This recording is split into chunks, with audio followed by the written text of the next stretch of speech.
We'll have a moment of silence followed by the Pledge of Allegiance.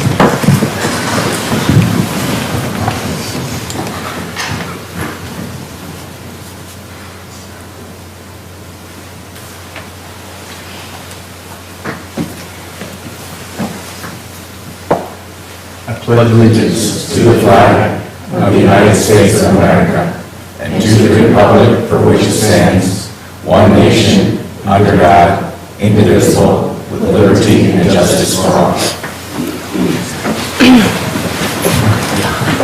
Roll call, please, Ms. Gardner. Yes. Chairman Williams. Here. Vice Chairwoman Kiefer. Here. Mr. Albrecht. Here. Mr. Demaria. Here. Mr. O'Hanley. Here. Mrs. Siebert. Here. Mrs. Williams. Here. Ms. Doan. Here. Ms. Aljadi. Mr. Aljadi. Thank you. Are there any additions and corrections to the agenda? Yes, sir. Please add personnel, ratification of personnel under consent agenda. All right, thank you very much, sir. Next item on the agenda is superintendent's announcements and spotlights. Dr. Saunders. Good evening, Chairman Williams, Dr. Newman, and members of the board. It's a pleasure to be here tonight to recognize some of our students. Tonight, we are privileged to recognize two Osborne students for their recent performances at the Virginia Senior Honors Choir auditions. At this time, I will call each of them forward and then tell you a little bit about their recognition. So I invite Kyle Barros and Jordan Drake. Please join us up front.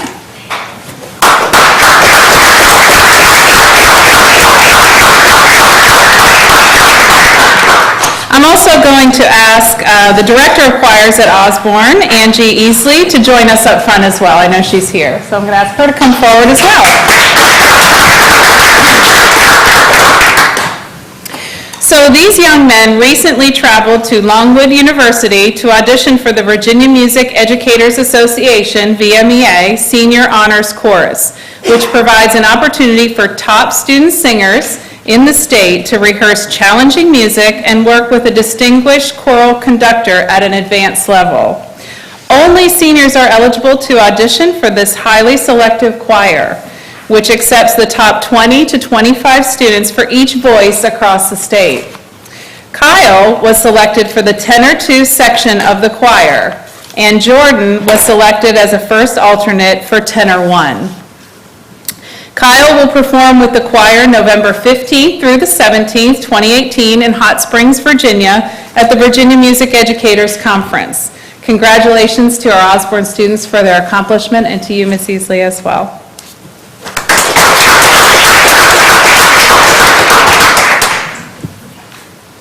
We're going to get a picture. Davis.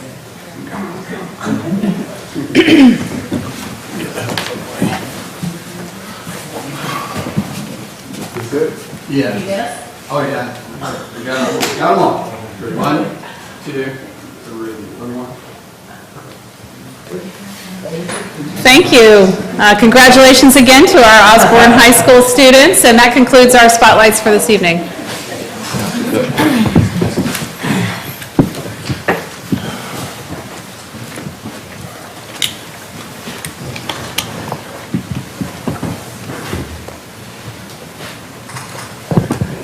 Thank you, Dr. Saunders. Next item on the agenda, board committee reports. Are there any committee reports? Looking this way. I'll give a finance one.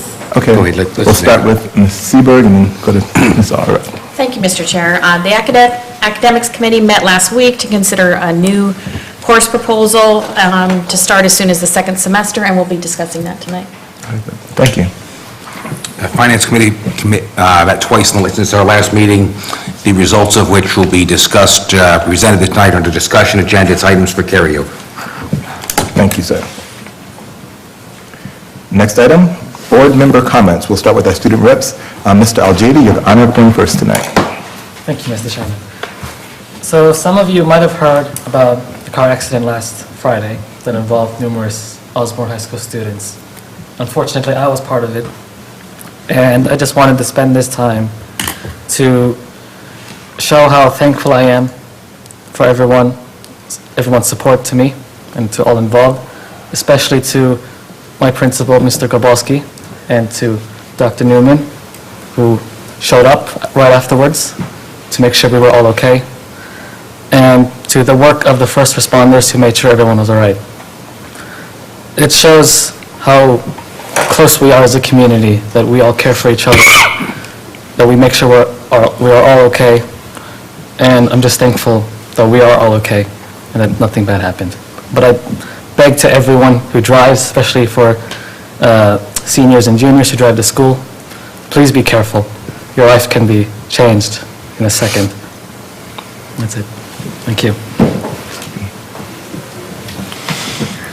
Thank you. And we're glad you're okay. Thank you. Ms. Doan? Thank you. I have to agree with Mr. Al-Jady that it's nice to see how much our administration cares about the lives of each of our students. This past week, Round Elementary and Baldwin Elementary held their fall festival activities, and I had the opportunity to help out at those events with the Osborne Interact Club. And I loved seeing our city gather and celebrating the new season together. Baldwin Elementary will be holding another event on the 30th called the Boo Bash, and this Thursday there will be a fall choral concert at 7 o'clock at the Osborne Auditorium as well. And we invite everyone to come and see Osborne's great choir. Also a reminder to the students that the quarter is closing this Friday on the 26th. Thank you. Thank you, Ms. Doan. Mr. Albrecht? Thank you, sir. I unfortunately did not get to attend the State of the Schools last week, but I did have an opportunity. I was the keynote speaker at a Southern Region event for educators, and it really was enlightening to be there, to talk to people after the fact from throughout the southern part of the United States.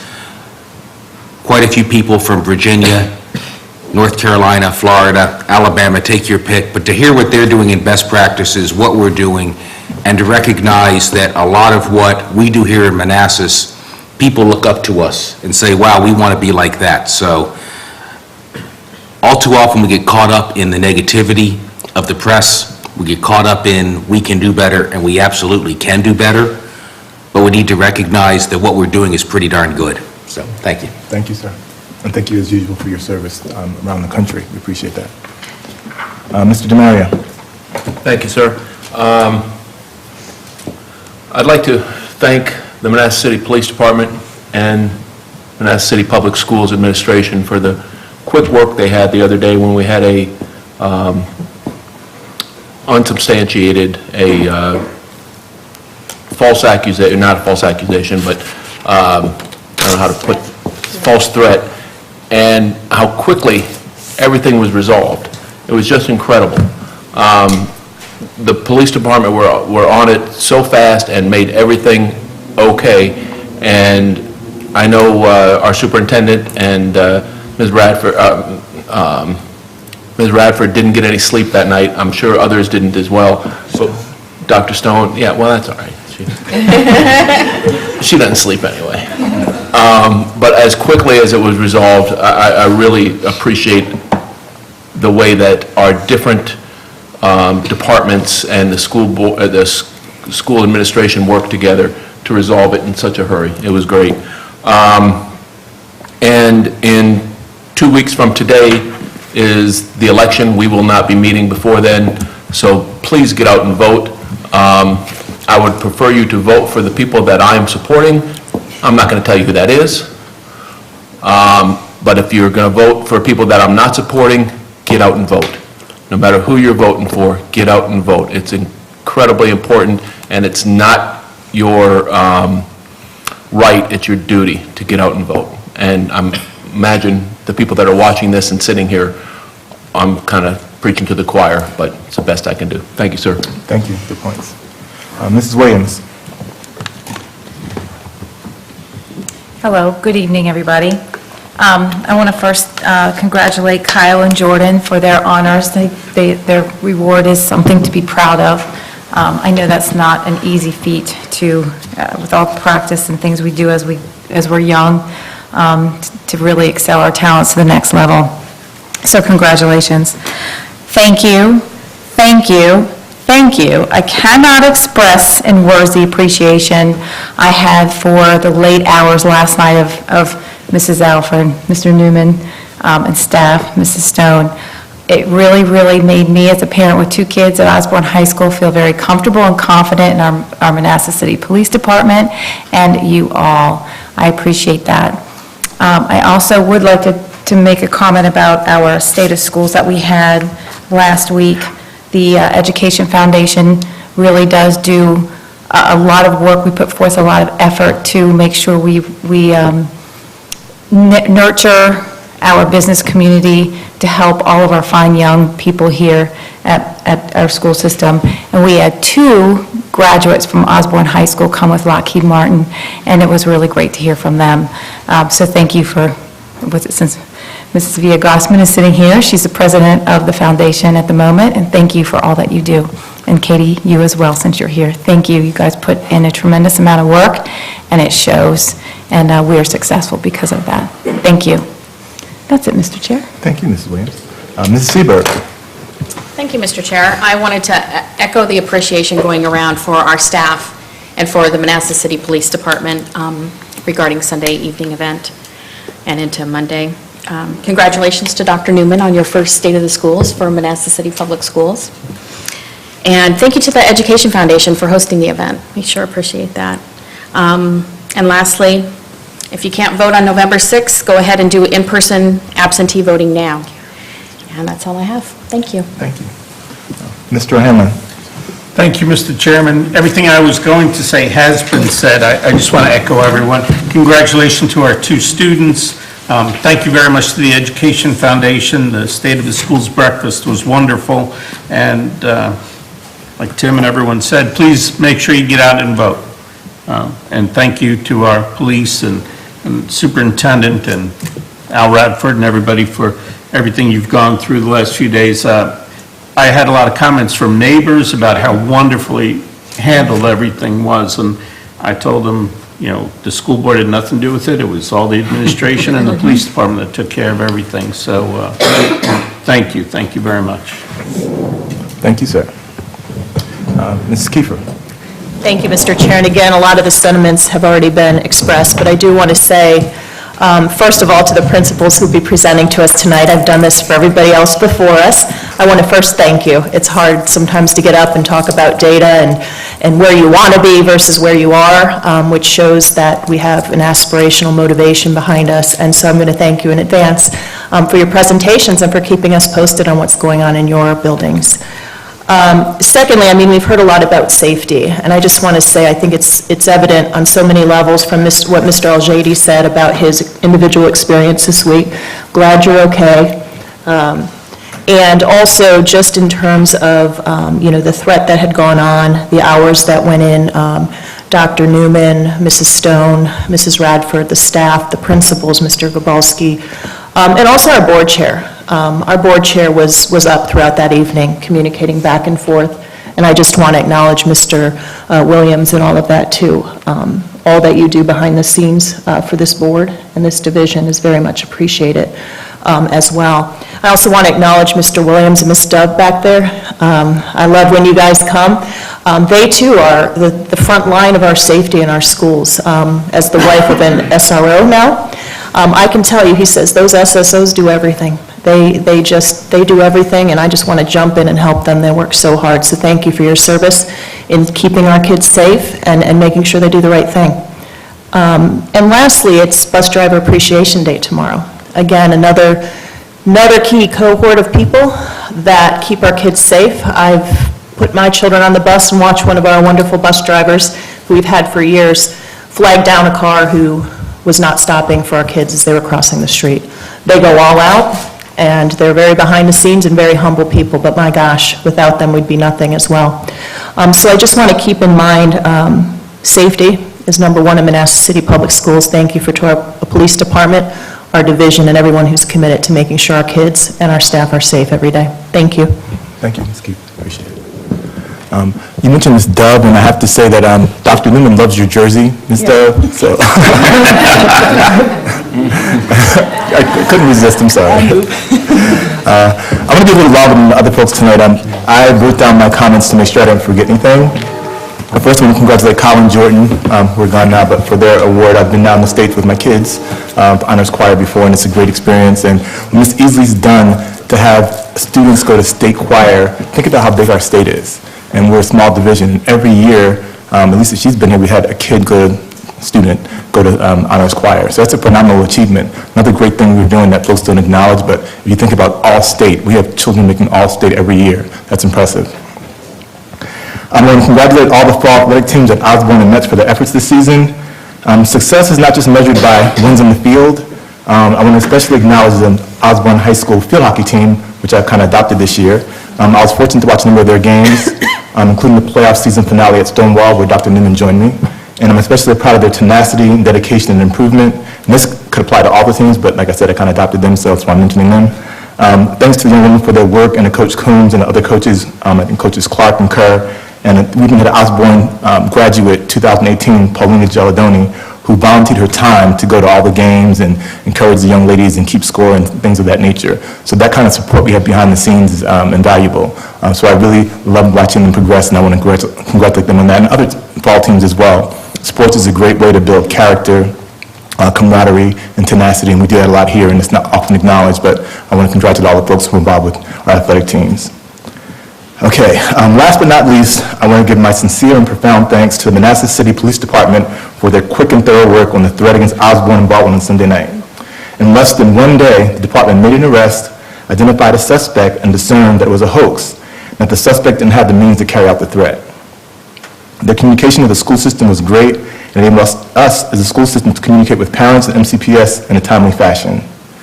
Thank you, MCPD, and thanks to the staff who worked on this. I hope I don't miss anyone, but I wrote down Esteban Jordan, Dr. Saunders, Dr. Stone, Mr. Gabalski, Mrs. Goldzung, Mrs. Wagner, Mrs. Garza, the school board, who was actually notified, and some members actually texted me that evening, so they were involved as well. And Dr. Newman and Mr. Radford, who texted me literally throughout the night with updates. Thanked them for their help, because this was an important event and occasion, and we stepped up to the plate and did well by our community, I believe. And thanks to the Baldwin Osborne staff and all our counselors, and our parents too, because everyone involved reacted in a way that was conducive to making this as positive experience as it could be under the circumstances. So they all should be thanked. And our students were very accommodating, which was great. Now, in conjunction with this, I must note that I was made aware of a few inflammatory comments by adults on social media about the incident before any facts were even available. And I'm not going to dignify the comments here, but I note that too often people are quick to pass judgment and too slow to self-reflect. And I'm going to go off on a little tangent here. So when I came to Virginia, my wife and I came here so I can go to law school and she could go to medical school. We had 2 kids. We didn't know anybody here. It was just the 2 of us and our 2 kids, no family, no friends. So because of that, I spent a lot of time with my older kids, Kiara and Sanford, hanging out with them, playing with them, whatever. I had to study as well. So at night, when I had to study, I decided I'll talk to them about my work. Go for me to study, and kind of keep them busy, put them to sleep maybe. So I told them about Marbury versus Madison, and the Commerce Clause and things that I didn't think they were listening to. They may not have been, but my daughter did remember some of the stuff, because when my oldest daughter took the bar years later, we were talking about negligence, and she's like, duty, breach of duty, proximate cause, and damage, which are the 4 components of negligence. And I was like, you remember that, Kiara? She's like, yeah, you told me many times. So some of it did work. So to your parents, if you put stuff into your kids, some of it does go in. But I mentioned that because when I thought about negligence, we as a society, I think, are grossly negligent when it comes to protecting our kids from mass shootings. And the problem is clearly 2-pronged. It's access to guns and mental health issues. And though we know what the problem is, we have not really adequately addressed it. When things happen, we say it's not the right time. There has to be a right time to talk about it. So I want us to just think about it. This is not a Manassas issue. It's not a socioeconomic issue or a racial issue. It's an American issue. As a school board and school system, protecting our kids is our top goal. I believe that if I ever had to, I would proudly put myself in harm's way to protect my family, my friends, and at last count, all 7,771 of our students. Unfortunately, there's not much the school board or city council can do to address the access to guns or mental health issues pervading society. America must do better. The definition of insanity is doing the same thing and expecting a different result. As a society, if we don't do more for our kids, our community, and our nation to change the spate of gun violence and threats, it's just a matter of time before we are offering thoughts and prayers for another tragedy. So I want us to kind of think about that as we go through situations like this. And then finally, I'm going to end with this. I toured Hayden and Williams with Dr. Newman last week, and I'm not sure how this happened, but when we were going through the classroom, a young lady coerced me to read the book, The Little Engine That Could, to her. So I planned on reading like one page, but ended up reading the entire book to her and some of her friends. And even though I think I held them up when I did that, it was like one of the best things that I did all week last week. And I thought about that and hearing some of the comments that folks talk about our school system. People complain. I mean, I hear more complaints than praise for our system. And if complaints are valid, that's one thing, but people who complain, I said, do you go to our school system? Do you see our kids sing? Do you read to our kids? Do you see what they do at lunchtime? Do you see, like Mr. Rupert and I used to do sometimes before SOLs, doing the wobble with the kids before SOLs, Did you see it? Do you do anything like that? Do you go into our school system? And they don't. I wish people would stop complaining about it and do something. We are not perfect. We have problems, we have issues. But step up to the plate. We would love to have you come read to our kindergarten students, to give your expertise to our kids about whatever you do in your career. If you think that we have issues, please help us. We want your help. So for all those who are complaining about our school system, please come in, see our kids, see our staff, see what they're doing, and come help. We have some wonderful kids. We've been through all of our schools in the last week and a half or so, and we have great kids, we have a great school system. I wish folks would just stop complaining and come in and see it. Complain when it's rightful, I understand that, but so many folks that are complaining have never set foot in our school system or set foot in the classroom or done anything to help, and that is very frustrating to me and to all of us, and I'm sure the staff who work very hard to do the best for our community. And with that, I will end there, and I'll move on to the next item. Citizens' comments. Are there any citizens' comments? No. No comments. Thank you. Next, consent agenda. Mr. Chair, I move adoption of the consent agenda as modified. Second. Motion by Mr. Albrecht, second by Mrs. Kiefer, that the school board of the city of Manassas approve the consent agenda as modified. All in favor? Aye. All opposed? Ayes have it, 7-0. Thank you. Next up, discussion agenda, new business, the Manassas City Public Schools Education Foundation annual report. Thank you, Mr. Chairman, members of the school board, Dr. Newman. It's a pleasure to be here tonight and present the annual report of the Manassas City Public Schools Education Foundation. This is something that we do every year. It's part of our memorandum of understanding with the school board. So we're happy to be here. Katie and I are going to tag team it a little bit. We'll hit on a couple of things that were discussed at the State of Schools, but also a little bit of a deeper dive in some of the impact that the grants are having, so that we didn't have the time to do at the State of the Schools. Thanks. You're going to do the clicker? We had a big discussion about the clicker earlier tonight.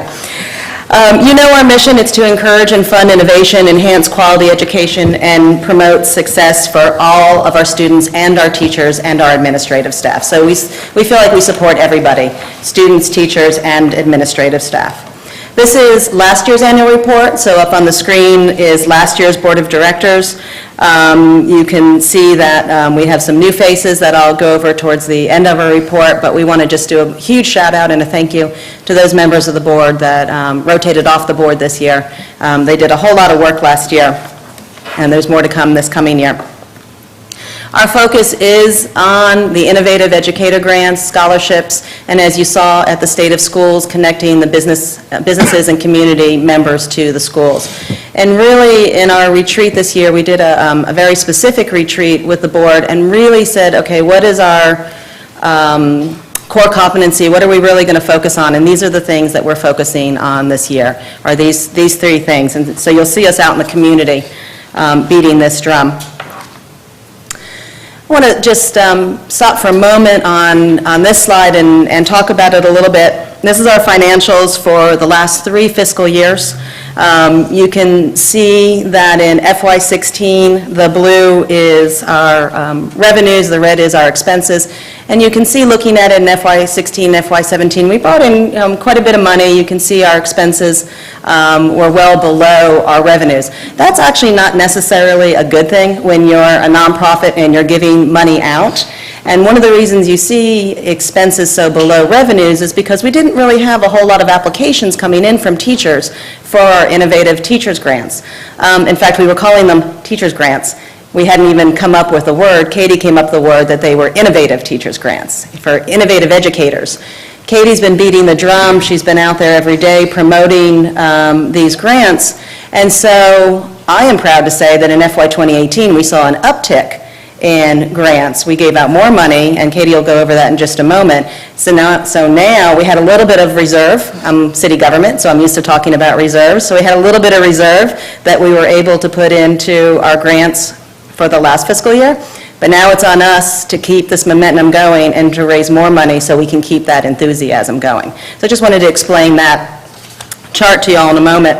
I'm going to ask Katie now to sort of walk through what we spent the grants on, what your teachers and your administrative staff did, and a little bit of a deeper dive. We'll take a little bit of time, more than we did at Stated Schools, because I want you to really see the impact of what these grants did. Thank you.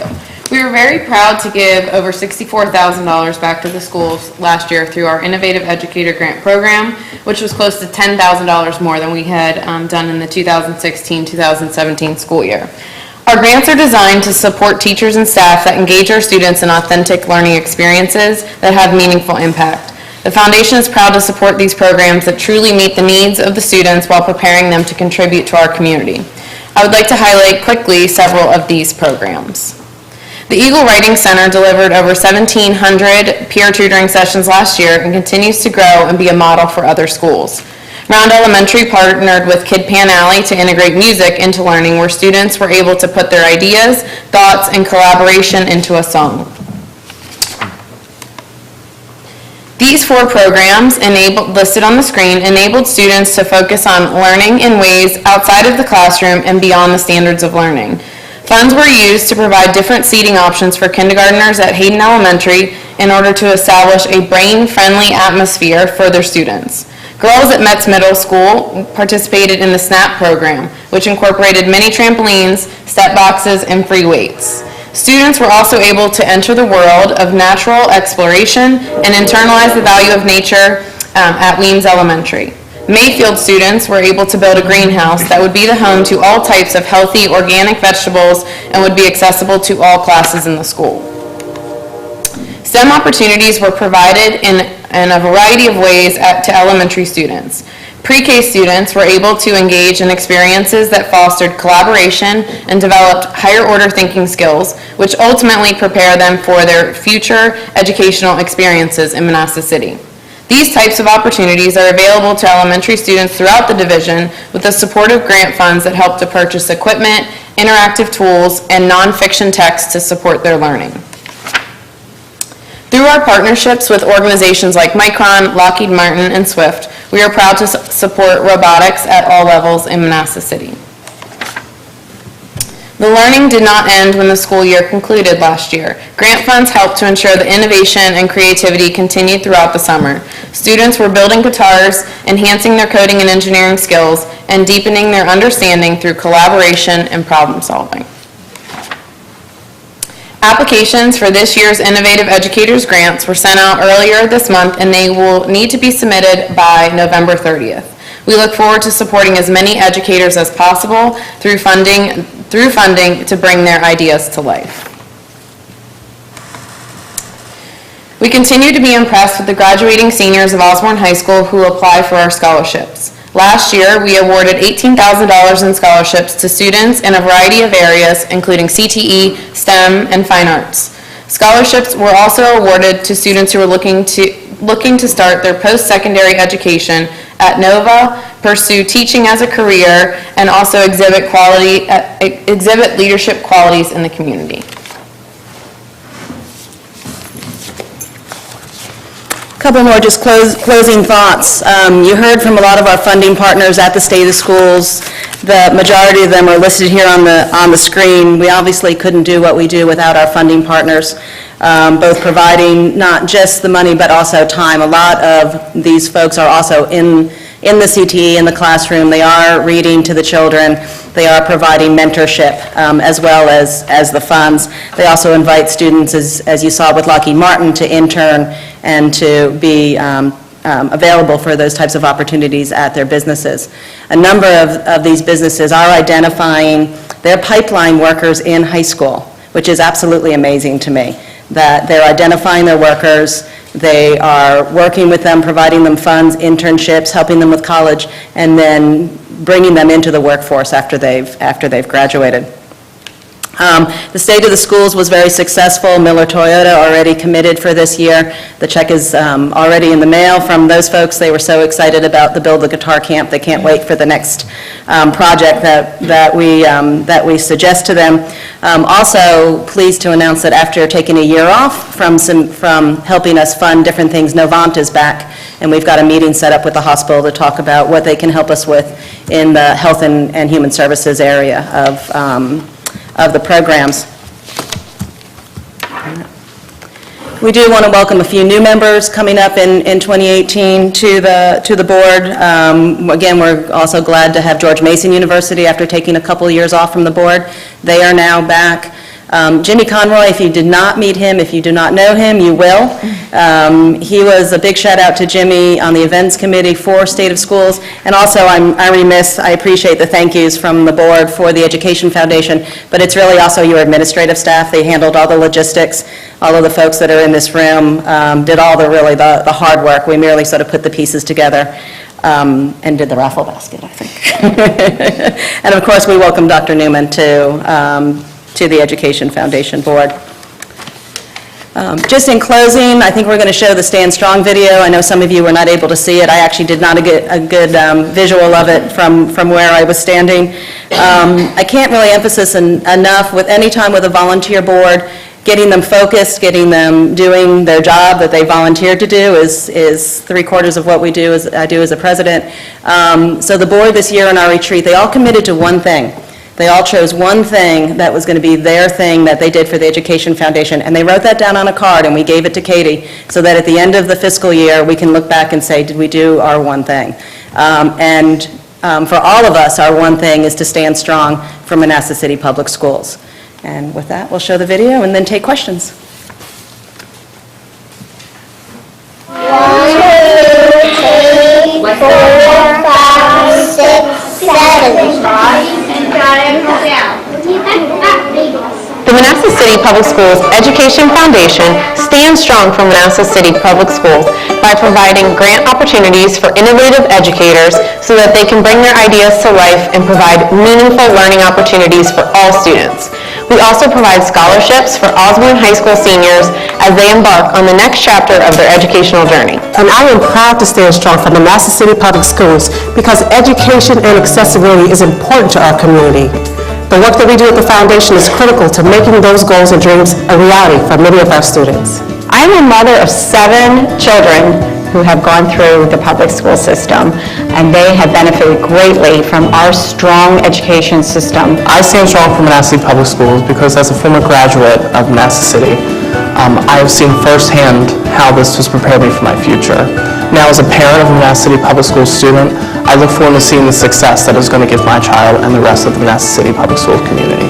I stand strong for Manassas City Public Schools Education Foundation because they make sure all children have the opportunity to shine, be innovative, and create their own energy behind learning experiences. We believe in STEM education and the support that we can provide as it creates the pool of talent that our companies need. Our grants range from supporting literacy development, fine arts, health and physical well-being, but also incorporate a lot of STEM opportunities for students ranging from pre-K all the way through 12th grade. We also fund robotics programs at all levels in Manassas City Public Schools and provide engaging summer opportunities for students. As superintendent of Manassas City Public Schools and a proud board member of our Education Foundation, I stand strong with Manassas City Public Schools because of our diverse population of students and of our future leaders of our community in this nation that are led by a supportive, hardworking staff and a great supportive community in Manassas City. In order to fulfill these grant opportunities for the teachers and students in Manassas City, we need your help. We need donations, both large and small, so that we can fund these innovative ideas and continue to make these learning opportunities possible for the students of Manassas City. We stand strong for Manassas City Public Schools. Mantenemos fuertes para Manassas City Public Schools. We stand strong for Manassas City Public Schools. strong for Manassas City Public Schools. We stand strong for Manassas City Public Schools. We stand strong for Manassas City Public Schools.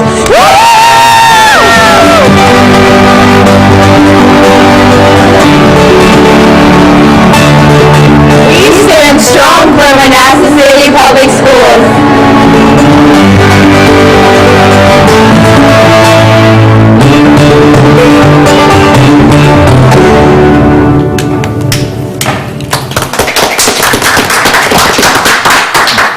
Thank you, Mr. Chairman, members of the board, and a big shout out for Comcast for providing that video and donating all of that time spent in putting that video together. I think with that, we're just prepared to answer any questions that you or the board might have. Thank you very much. Questions or comments? I have a comment. Mrs. Williams? Couple comments, of course. From what you said earlier about complainers, perhaps they should go to the website, the foundation's website, and take a look at there's several YouTube videos up there, and I think hopefully they'll start to change their mind. Second of all, this is working. I had a business owner contact me and ask if we might have somebody in the IT department who could suggest a couple students for an internship program, and I thought that was just phenomenal. So it's working, and I thank you all for everything you do. Thank you. Anyone else? Thanks for the wonderful video. Thanks for the breakfast, which was a success. And this is really the essence of how you build great schools. It takes a community, and this is a great part of what we do. So thank you for your efforts, and look forward to even more great things in the future. Thank you. Thank you. Okay. Next on the agenda, Finance and Operations, the 2018 year-end financial report and carryover. Mr. Hawkins.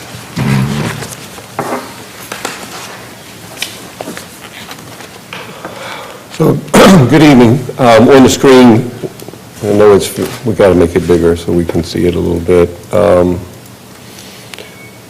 You have all of your funds across, and so I'm going to give you an update on the end of the year for fiscal year 18. Manassas City Public Schools ended the fiscal year 2018 with an excess of revenue received over expenditures in the school operating fund of $1,053,000. Approximately $440. You see it right here. Well, this chart shows that out of the approximately $95 million expended during this period, $70,287,000, or roughly 74%, was expended directly toward instruction. It's also fair to say that all of the remaining expenditures were spent in direct support of instruction to our students. Overall, the amount expended on a per-student basis in FY18 is $13,126, which is a 0.21% decline from 2007. The city's contribution on a per-student basis declined 1.95% between FY17 and FY18, while the state's contribution increased approximately 3.4%.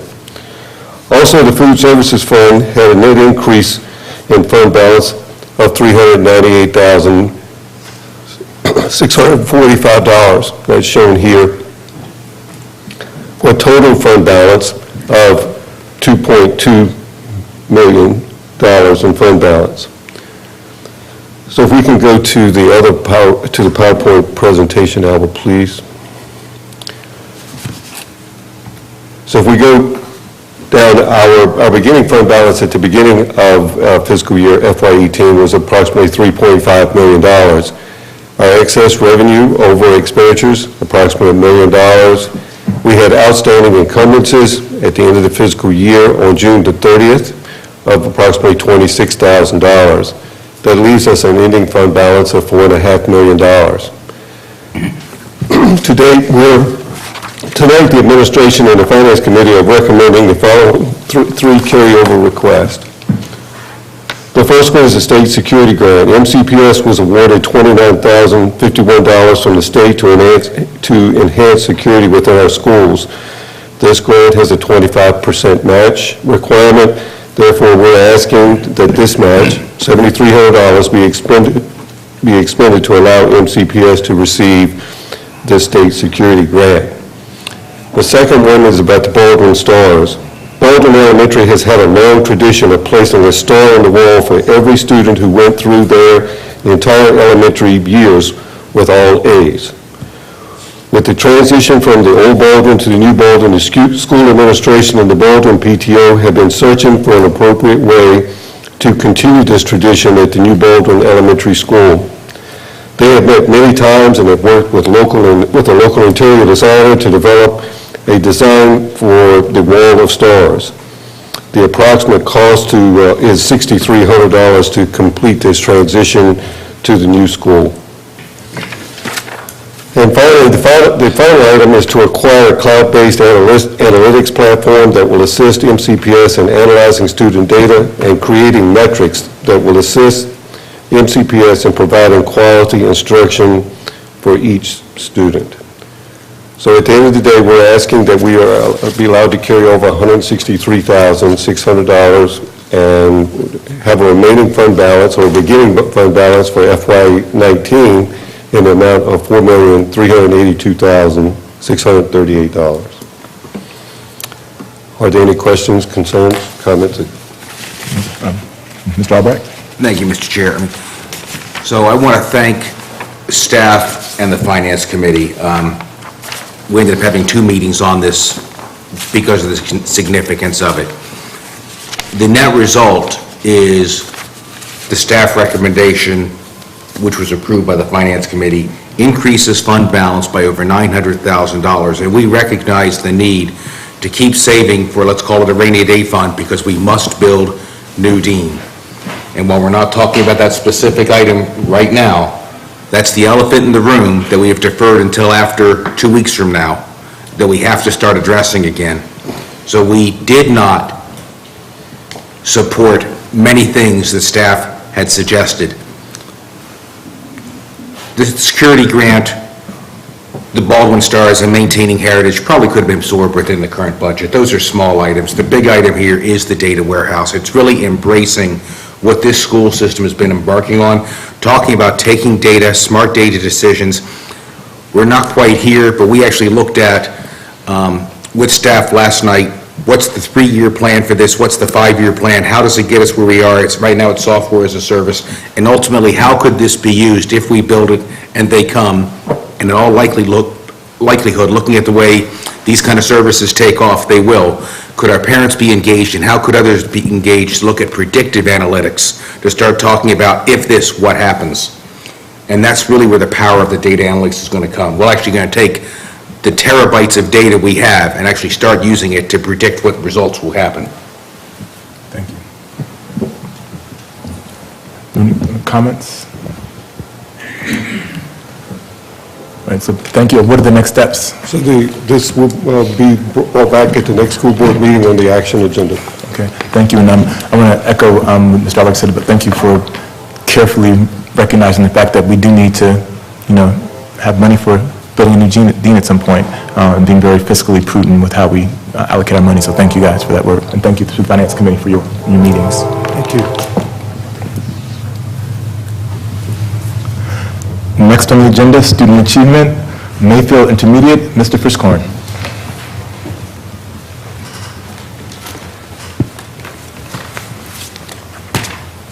Good evening. Thank you, Chairman Williams, Dr. Newman, and the school board members for giving me this opportunity to present tonight. First, I'd just like to thank you guys for welcoming me into the Manassas City family. Coming up on 3 months, and I'm really excited to serve the community as principal of Mayfield. So Mayfield is going to be a school that makes everybody in the community proud. Moving on, when I came in, one of the things I really wanted to think about was our mission and vision. And I look at the mission and vision that's set forth by Manassas City, and I was like, let's run with that with Mayfield. I think if you look at that vision, if we could have every student coming out as a positive contributing member of society, we're doing an awesome job. And so that's our goal at Mayfield. And we've been working with our staff, and this has been at the forefront of every talk we have. This is right there. This is where we're aiming. This is our goal. One of the other things that I find really unique with Mayfield is we're responsible, as of this point, setting the foundation for 75% of the graduates that Mr. Gabalski will see at Osborne High School. Mayfield sets that foundation. We bring 5 elementary schools together that have their own unique culture and climate, and we have to create that foundation, that success. So the success that we have at Mayfield, that's only going to help Mr. Rupert, Mr. Gabalski, it's going to help the entire city. So I think we're also sharing that with our staff and our community and our kids. This is a very important thing that we're doing.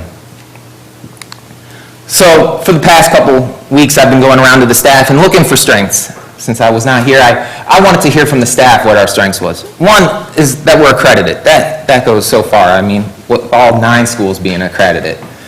Another thing I'd focus on is our extensive clubs that we have at Mayfield. And we're continuing again this year. We even have a couple more clubs added. In fact, I just finished my first year coaching on the basketball season with Mr. Krzmanich, and I have to say I have to improve my coaching skills. Congratulations to Team Red for winning. We gave it a valiant effort, but Team Green will be back. We also have Project Lead, which is a great leadership program. We worked with Bookworm Central last year, and we're expanding it. I just met with our counselors, and we're going to be inviting up near 50 kids to participate and working with Bookworm Central for those leadership opportunities. The Garden Club, again, another thing that was mentioned as a grant received. That's something that we can bring into project-based learning and so many other opportunities. And our fine arts program within the city, and especially at Mayfield where we're sitting in the foundation, to see those students in orchestra, to see the students in the band class and choir performing, that's huge. And I always look at the band program. If a student can learn to read notes and learn to read music, that can translate into the classroom as well. It's just not music. Those are literacy skills that they're working on. So across the board, we have some great things. And again, we have a great art program as well. So where are we looking at to our focus areas? We are going to work on our culture and climate at Mayfield. I want Mayfield to be a place where the students want to come every day and they're excited and they know that there's going to be a caring adult that's there to greet them every morning and that shows them that they love them. They are going to have an adult every day. I also want our staff to have that same feeling. They have somebody there that's going to support them and help them become the best person, empower them to be who they want to be. That leads to our second thing. We are going to recruit and we are going to retain highly qualified teachers. I've been talking to Ms. Wingfield about this a lot. When we go out on that recruiting trip, when it's hiring season, people are going to want to work at Manassas City. They are going to be pounding on our door to work at Mayfield, to work at Baldwin, to work at Metz. Mr. Rupert and I are actually going up in 2 weeks to Penn State for their fall job fair. So we are going to get those December graduates to go back to Penn State and start telling people, you guys got to come see what Manassas City is doing. We're going to increase our writing in all content areas. We want our students writing. We want them, because that's going to, again, transfer into the reading, transfer into all areas, being able to communicate. Project-based learning. We just had our project-based learning coach come visit our schools, and we started in the science and social studies classes going around, and then all of a sudden I just went rogue and I said, let's go in any class. And we went in Mr. Stubler's class, and he had this great project that I did not plan for that to happen, and he was explaining everything. And Mr. Stubler's one of our new teachers as well, who's doing an excellent job. And then finally, we're going to integrate the 5 C's that are part of the profile of a graduate from Virginia.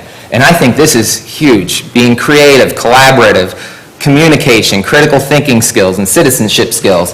And I think this probably, I could have done this as my motivational speech before my coaching job today, but if you guys know Jimmy Valvano, he was a great coach that gave the speech that if you laugh, you think, and you cry, well, that's a full day. Well, in Mayfield, if a student can create, collaborate, think critically, and display citizenship skills, then that's a full day. So every day a kid comes out of Mayfield, they will be hitting these 5 C's, and we're going to be creating some awesome students.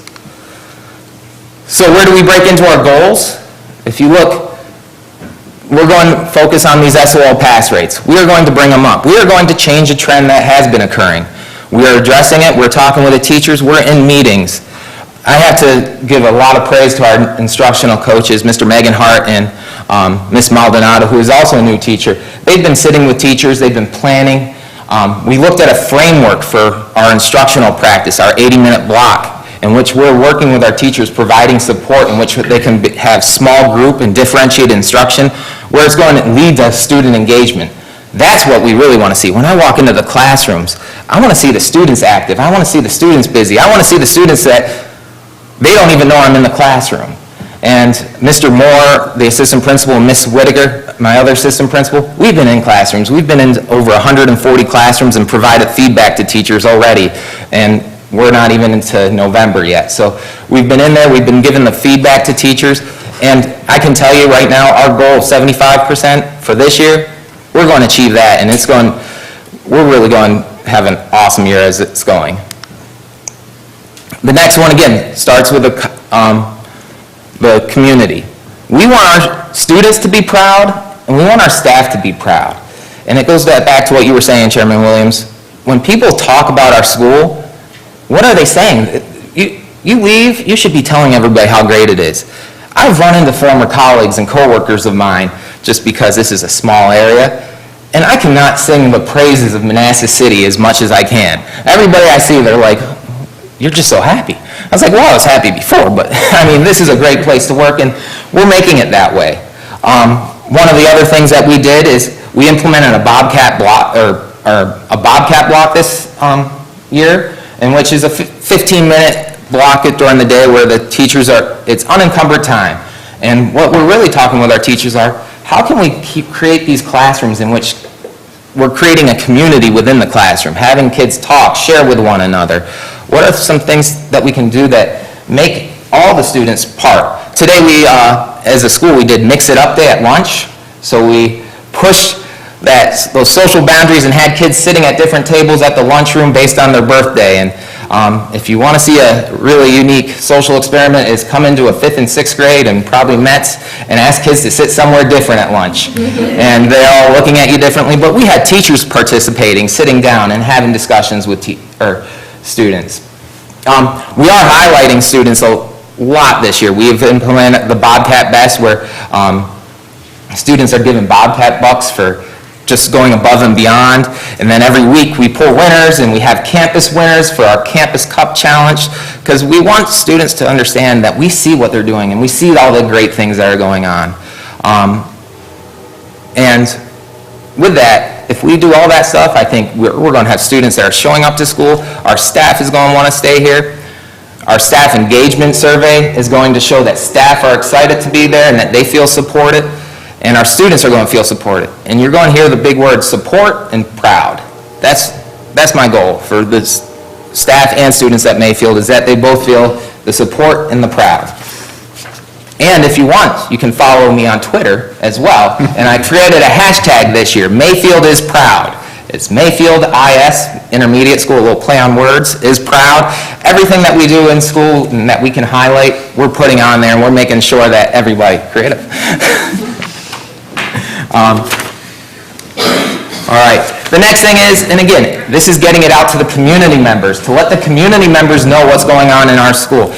We've created the Mayfield Messenger, which is our weekly newsletter. It's emailed out every Friday to our staff, and again, that highlights a ton of the things that are going on. It has an interactive pictures that shows the things that are going on, as well as highlighting upcoming weeks. So the one that was just sent out talks about Red Ribbon Week, which is what we're doing this week as well. And we have, again, a ton of staff members and students participating. I already have many teachers who already have 100% parent contact with a student in their classroom between our first conference day and just reaching out to parents. We want to create that community. We can do so much, but we also have to give the support for the parents and the community members at home. And then we want to work with local businesses where we create career exploration activities for our students. I think one of the awesome things about Manassas is all the different businesses that exist within this community who want to reach out and who want to work with us and who want to be involved with our students. So finding a way to do that. Our ESOL teachers, they started the Parents as Educational Partners, or not started, it's been here, but they implemented it. They meet on Tuesdays. We've had 10 parents show up to those meetings, and those parents want to continue to come. They asked how many times they want to meet, and they said, we want to make this as regularly as we can, and our teachers were jumping on board for that. And then goal 4 is, again, we want to create that safe learning environment in which students feel safe. We want to make sure we're maximizing our budget. I know I've been working closely with Ms. Dove. I know we've been saying your name a lot, but she's been awesome to work with this year. Officer Lawler as well. My administrative team, my teachers, we're going to all work together to make sure that Mayfield is the safest place in which the students feel like they're ready to learn. That's the biggest thing. If the student doesn't feel comfortable in the school, we got to do something more, because that's when they're going to have the best learning. And we're going to prepare a budget that makes sure we meet the needs of our students. We are, in a way, revamping our response to intervention. We have our iReady diagnostic that we have provided to all our students already in reading and math. All teachers will be utilizing the iReady as a resource for 45 minutes a week. And one of the ways we're doing that is through our instructional framework. That small group differentiated instruction, we can have teachers working in a small group with students on reading skills while another group's working on their iReady. And a lot of that is able to happen because of the technology that's so readily available to our students within our school.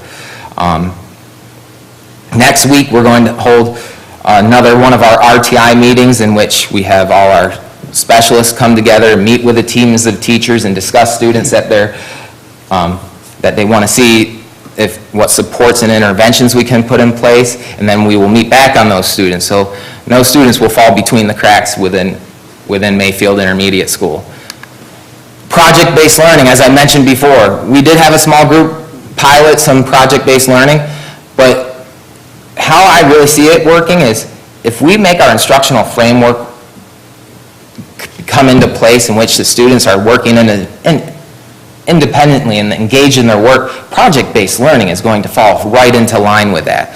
So this year, we already had our project-based coach come and visit, and again, she was really impressed with some of the things. We're going to be working with our science and social studies teachers to see how we can get those authentic assessments in place for our students. The state took away some of the SOL exams, not so that we can continue to give standardized tests, but so we can become creative and make students show their learning in a variety of ways rather than just on interactive achievement or advanced analytics. So we're going to work on that. And then moving forward, it's going to become, because again, we're departmentalized in Mayfield, where we have science and social studies teachers, math teachers, language arts teachers. We're going to get it to the point where they're working together as a three-man team and saying, what can we put together that hits all content areas, and we can make this a really special learning opportunity for our students. And let me make sure I got everything I wanted. Well, I do want to, again, give special thanks to so many of the people who have helped my transition work. Ms. Wingfield, who I've worked with like almost every day over July as I came in, Dr. Stone, Dr. Saunders, Ms. Moore, Mr. Lyons, Mr. Hawkins, who gave me my first run-in with the school budget on a Friday at 2 o'clock. But there's so many. Katie Keegan, she's been there to help with the professional development. Mr. Rupert, he's been a huge resource to rely on. Mr. Gabalski and Ms. Wagner, who I just had a 45-minute conversation with, and saying, how do we get Mayfield and how do we get Baldwin Intermediate on the same page? Because that's what we're all in it. We're all in it together. And with that, I thank you guys. Thank you very much. Any comments or questions? I don't know how to do it exactly, but I think I just tweeted out for you. Nice. I gave it a shot. All right, I'll retweet you. If it's not there, the effort was there. Thank you, sir. Any other comments, questions, Issa? I like the colors. It does. It does help that my previous school had the same colors. Well, thank you very much. It was an awesome presentation. I appreciate it. Thank you. Next up, Metz Middle School, Mr. Rupert.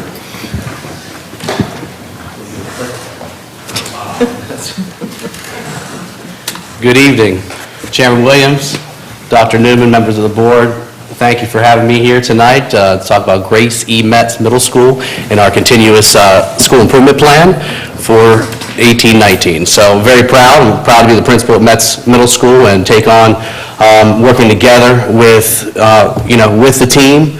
And if you know me, I talk about the community. When we talk about the community, I talk with staff, and I talk about how we represent every parent, every grandparent, every aunt, uncle, dog, cousin, person in this city. So when we talk with staff and where we are and our students, but at the same time, we really push forward that we would want us to be representing our city and wherever we're living, pushing forward there. So thank you for having me. About us, if we push it along here, I guess that's me. The clicker. All right, so about us, we have a brand new logo that we unveiled. Looks focused, right? That Mustang looks pretty focused, so we're working on being actionable. We want to have the words respect, determined, and that's going to bring us excellence together. So we want to make sure that we bring those two things together. Vice Chair Kiefer talked about safety. We talk a lot about that, but safety and learning are really the two things. So when we get here, we're pushing forward with student safety and student learning. So last spring, as I was hired, I was fortunate enough to be able to do a listening tour, talk with many teachers, talk with many students, walk the halls, see the school, feel the vibrations, talk with people, and the things that were brought up were the basics. We want to make sure that we are safe, we feel safe here, we want to make sure that we set up the best places for learning. So as we move forward into this year, some actionable steps that we take is we increase some instructional time. So blocks were at about 60 minutes and working through, so we increased the blocks for English and mathematics from 60 minutes to 84 minutes. We'll talk a little bit more about that.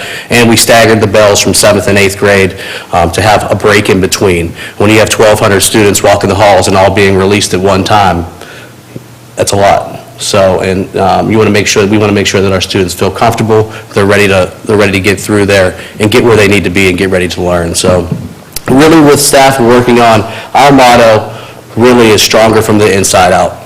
We talk about that perception. We talk about how, we want to make sure that we're representing our city.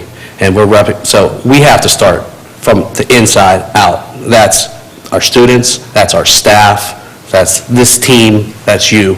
So I know that we all have the vision and we're pushing it, and I want you to know that we are doing that at Metz, and that's our focus. But really the focus is from that student voice. Talking with the students last spring, they wanted to have a voice in the school. They wanted to have some things, and if you know middle school students, they don't want to talk to you right off the bat, but once you ask them, they're going to tell you. So really encouraged by our SGA. We have SGA representatives from every single classroom this year, which is new to Metz, and had that group after school last week, and they were just running me with ideas right and left, which was totally exciting. So I can't wait to get with them, talk about some different types of things, how we can improve. So, we talk about pride. If you hear me, where I talk with staff again, you can't fake pride. Pride is earned, and it can't just happen overnight. So that's going to happen with our student voice. That's going to happen when we're stronger from the inside about how we talk about one another and who we are. And a focus on student goal setting. So students need to know where they have been and where they are going to go, especially at the middle school level. I think that sometimes, you're coming through really through 6th grade, focusing on that elementary, getting through there, and then middle school's like, whew. And then by the time it gets to high school, game on. So we want game on right now in 7th grade. So we're going to focus and have reflections and have different things through there. So very proud that Metz is accredited through some of the new data that's come out. So, as with the entire city. So we're all proud there. Career pathways and academy alignment, we're the middleman. We're the only middle school here.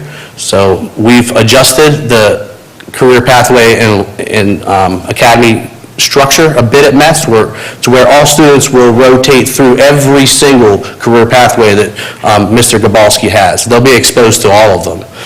So instead of being just on one team where you're maybe doing these types of things, we're going to rotate through every academy in 7th grade, and you're going to be exposed, you're going to have products, you're going to come up with a portfolio, and possibly a project. I have a committee, we're working on how to fine-tune that, but that exposure is going to be in 7th grade, and it's going to be in 8th grade, and by the time they graduate or move forward from Metz Middle School, hopefully they're saying, okay, I know a little bit more about those, and where can I go? So that's really our job at the middle school level, is to prepare and help them spread their thinking. So in terms of, we have Mr. Peacher. I don't know if you've ever had the opportunity that Mr. Peacher was his support employee of the Year for Manassas City Public Schools, and he runs what Mr. Helton at maintenance calls the A-team, and they do a fantastic job with the building. So if you would like to find more information about our school quality, you can click on the link there. We're a certified Common Sense Media middle school for digital citizenship. Very important in this day and age for this age group to understand what is responsible in terms of social media and moving forward with that. So we're there with our fine arts department, music in the parks, band and orchestra at first place and a superior rating at Hershey, PA. They're very proud of that from last year. The chorus was in the park at Kings Dominion, and they had 3rd place and an excellent rating there. Last year, the boys and girls basketball teams won district championships, and that's for varsity, boys and girls, and JV, boys and girls. So they pretty much dominated that, so we're hoping that we continue with those types of things, and we've had some good teams going on this year, so hopefully we'll be reporting on that next year. But the staff's engaged in terms of wanting to be creative. So, last 2 years, they've reached out for the Manassas Education Foundation grants. In terms of focus areas, in the area of English, we really want to focus on writing this year. With that extended block, more opportunities for small groups, and I'll talk more about those in the goals. Math, computation, and number sense, building those basics, and also getting a little bit more creative with the statistics and the functions and diving there. And I talked a little bit about relationships and engagement. Really, that's for students and staff, and for administration, and for everybody in the school community. So we're really trying to get more information out about our school, about what's going on, keeping people informed, sharing the great things that we have, because there's so many great things at Metz Middle School. So getting to the first goal, we focus on the areas of English and math. So, we're very happy that we've been accredited, and we're going to push forward to the division goal at 80%, and we're targeted to get there. We're going to be targeted. We're going to, a few of the different things that we've implemented to do that is common grade level department planning. The teachers have a great opportunity. So as we took a look at the schedule and we put more instructional time in the area of English, in the area of math, we were able to align content leads. So content leads are using the strengths of each other as professionals, getting around the table, planning quality lessons, spending time. Also, we have opportunities for professional development to help integrate some of those things. So it's not just time. More time doesn't mean better, but there has to be quality in terms of how our teachers are collaborating and using one another to maximize the things that are going there. But so again, we can fit professional development in with that, and that's our school focus. We're all trying to get better. In terms of the instructional focus, we're aligning our learning goals. We're connecting the curriculum. We're making sure that what we're teaching maximizes the application for our students to give them the best opportunity. One, do what they need to do on this SOL exam, but two, be as creative as possible as they get out to be creative members of our society. So student engagement and active learning, stations, workshops, different types of thinking a little bit with more time. You can do a little bit more there. So number talks, talking about number sense, really getting them to think outside the box of just numbers, shared reading, really having a collaborative approach to taking a look at text, talking about text, and sharing that.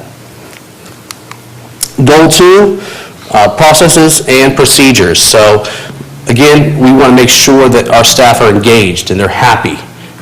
And we want to make sure that staff have the opportunity to feel that they're included.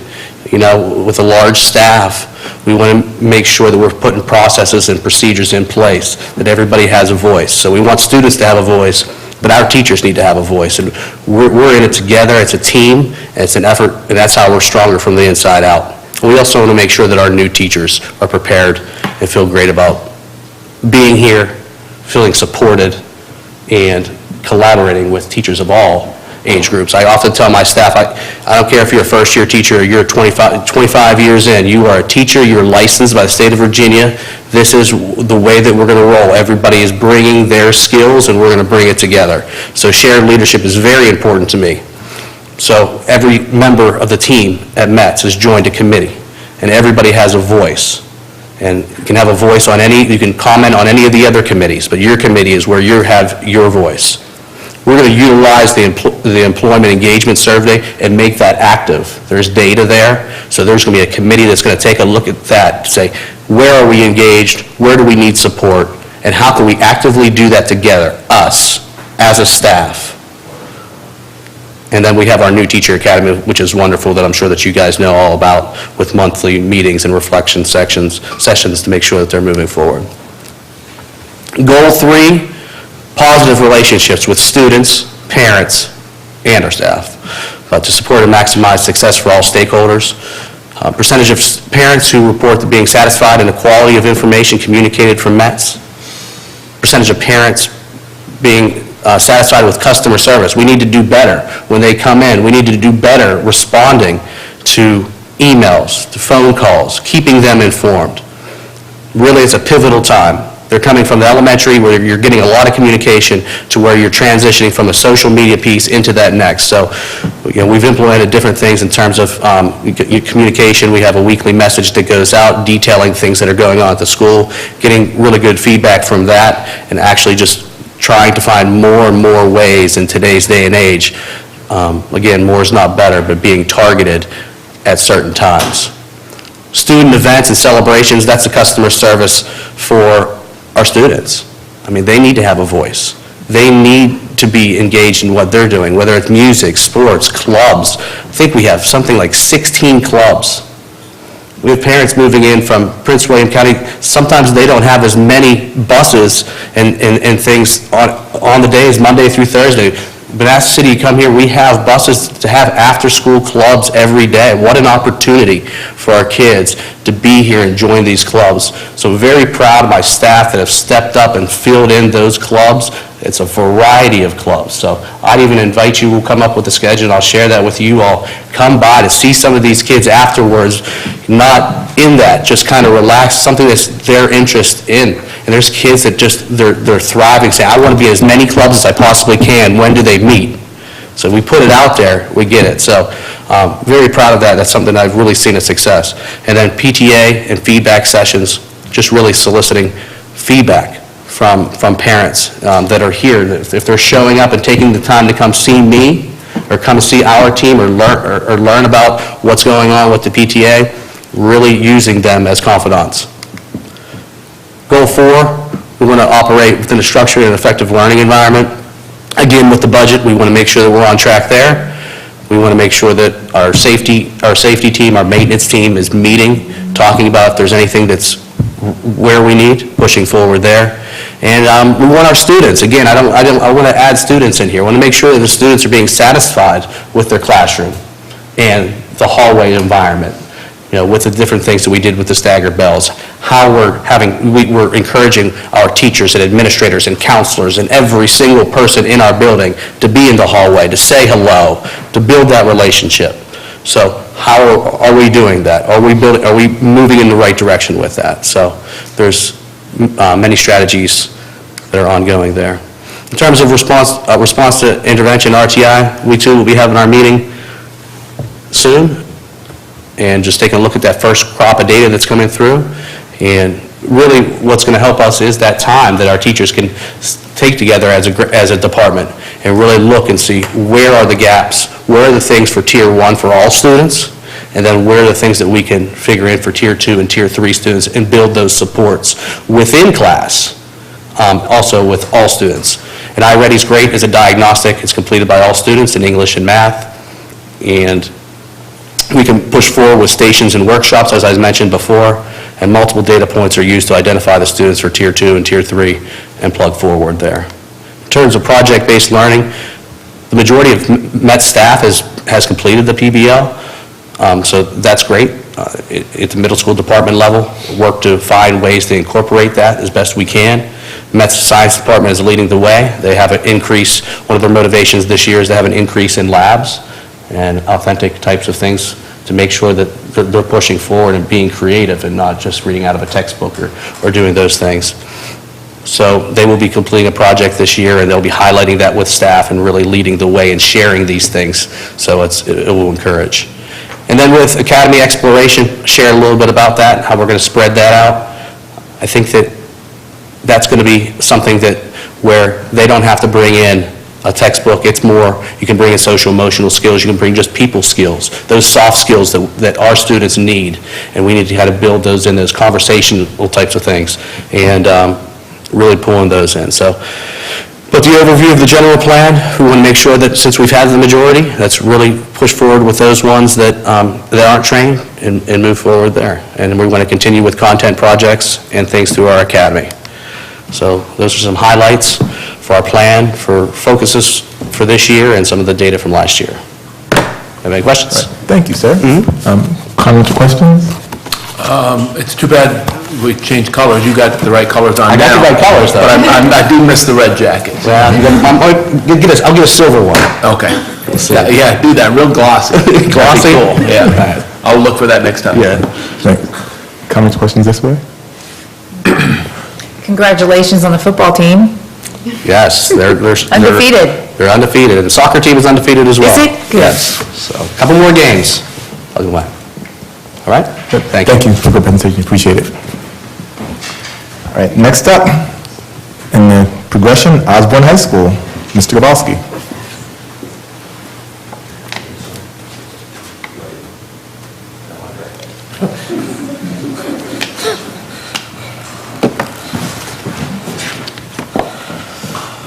Good evening, Chairman Williams, Dr. Newman, members of the school board. It's good to be here to talk with you about Osborne High School. I'm now in the midst of my second year with Manassas City Public Schools, and I feel like I'm really starting to finally settle in. Tonight, I'm going to be focusing on some areas that we're looking at, some strengths from Osborne, also some things that we can improve upon, and some specific ways we will be addressing areas identified as needs of improvement.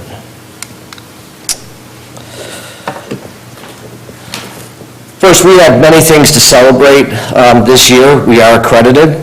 We completed our first year as a Governor's STEM Academy. Many students took advantage of the opportunities available within the CTE program. We're looking forward to continuing the expansion and growth this year. Our makerspace is nearly complete. There are a few things that need to be changed out yet, but it is functional. We have been using it. I invite the public to stop by and see it. I know members of the school board have already been through. And it's a beautiful space where students can design and build projects.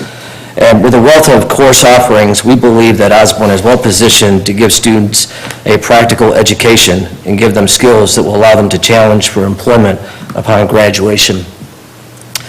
Our Fine Arts program is now fully staffed, and we are seeing steady growth in this area. The marching band has had a successful season so far, and just a few weeks ago, I had the privilege of going to the Hilton Arts Center where our show choir performed on the stage there. They were singing as part of a joint effort with Manassas Park and Osborne Park, and they were invited there under the Manassas Chorale, and it was quite an event. So it was, and it's a beautiful area to sing. I am still a choir director and a musician, so I have a particular affinity for that, but it's just such a nice facility to be able to perform in. It's got a lot of things it shares in common with the Kennedy Center, so you almost feel like you've really arrived when you're there. So for our students to be able to perform there was great. So I thank Becky Werner, the director of the Manassas Chorale, who invited our students to be there. Our guitar program continues to see steady growth. We are looking forward to seeing our strings program continue to progress under its new director. And our theater department continues to move forward. This year, I'm going to present A Christmas Carol in December. And then we started this last year where all of the fine arts folks united to work on the musical. And we will be doing that again this spring. And We're going to do a show that I've never done before, but I'm looking forward to it because I've always wanted to do Beauty and the Beast. So we're going to do that, and we're looking to partner with our neighbors at Baldwin to actually do a matinee for the students over there. So we're looking forward to that. We are seeing some tremendous impact on our students, impacting students, and that's through the Eagle Writing Center, which functions under our English department. This tutoring opportunity has helped many students with their writing skills. Many of our teachers are participating in the Saturday Learning Seminar that continues to help students with their remediation or just come in, get extra help. Some of our basketball players, football players, to be honest, they just use it as a place to go and make sure their homework is getting done. So it's been had a great impact. Our students continue to participate, enjoy success with the It's Academic program, and we continue to see progress in our integrated math, science, and integrated math humanities program. Over the last couple of weeks, I've been working with folks within the AVID program, learning more about what they've been doing. And one thing I can pass along is, one of the things that was shared with me is the success that they're having with their SOL pass rates, with over 90% of the students who are in AVID are passing their SOLs. And a number that sort of blew me away, to be honest with you, is that they have a 99% rate of their students are applying to college. You know, I got to talk with a couple of students from the AVID program, and I think at least one of them, had it not been for the AVID program, may not have been where they are today, and that is on the precipice of going to college. So there are many positive things happening academically. These are just a few.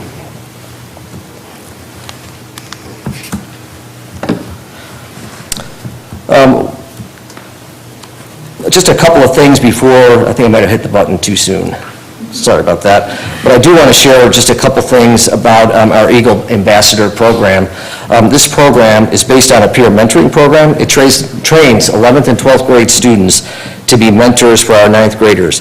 And students were trained over the summer, and they meet with their freshman students on a weekly basis. We're doing that in the context of Eagle Block on Wednesdays. So every Wednesday, our 9th graders are participating in what we call circle time with their mentors, and we're seeing some good progress with that. Again, I stated that Osborne is fully accredited for this year with its core subjects of math, science, and social science achieving a level 1 rating from the state. We continue to implement PBIS strategies into instruction and the management of our school. Our SOAR program that recognizes students and teachers for the positive impact they make within our school. Last week, the entire student body, and staff celebrated and recognized our students participating in the Special Olympics with a school-wide pep rally.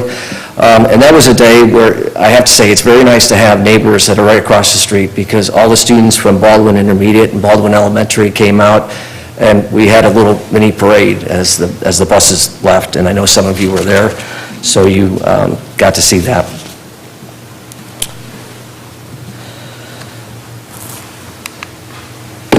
Our areas of focus for this year will be on 3 different categories: attendance, graduation rate, and the dropout rate. To accomplish what we are setting our goals forward to do, we have put in place several interventions. And first, I want to let you know that our counseling staff has met with each senior to assess their transcripts to be sure that they are on track to graduate. That was completed in the month of September. Student schedules have been adjusted when it was needed, and we are now attempting to contact students who dropped from our rolls due to a lack of attendance. We have those students, and our counselors are actively pursuing those students to see if we can either re-enroll them or find a way for them to get their GED or some other interventions that we can put in place to help them. A couple other things that are driving us towards hopefully improved graduation. We have recently updated our exam exemption policy, whereby students who have obtained an A in a class and have 10 or fewer absences will be exempt from taking the final exams. One thing that I'm really proud of is our administrative team at the school. And I can tell you our administrative meetings now include a dedicated time where we discuss specific students who are struggling to come to school or who are at risk for not graduating, and we develop targeted interventions that will afford them the opportunity to be successful. We are having direct conversations about specific students and walking out of those meetings with plans to address issues that those students may be having with coming to our school. Our school attendance officer and the deans are making home visits to students and speaking with their parents, and we are working to give every student the opportunity to be successful.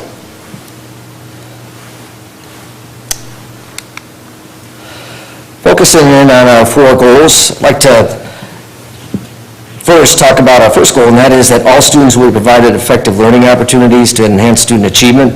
To accomplish this, we'll be focusing on scheduling, instruction in the classroom, tier interventions, and a focus on our graduation rate.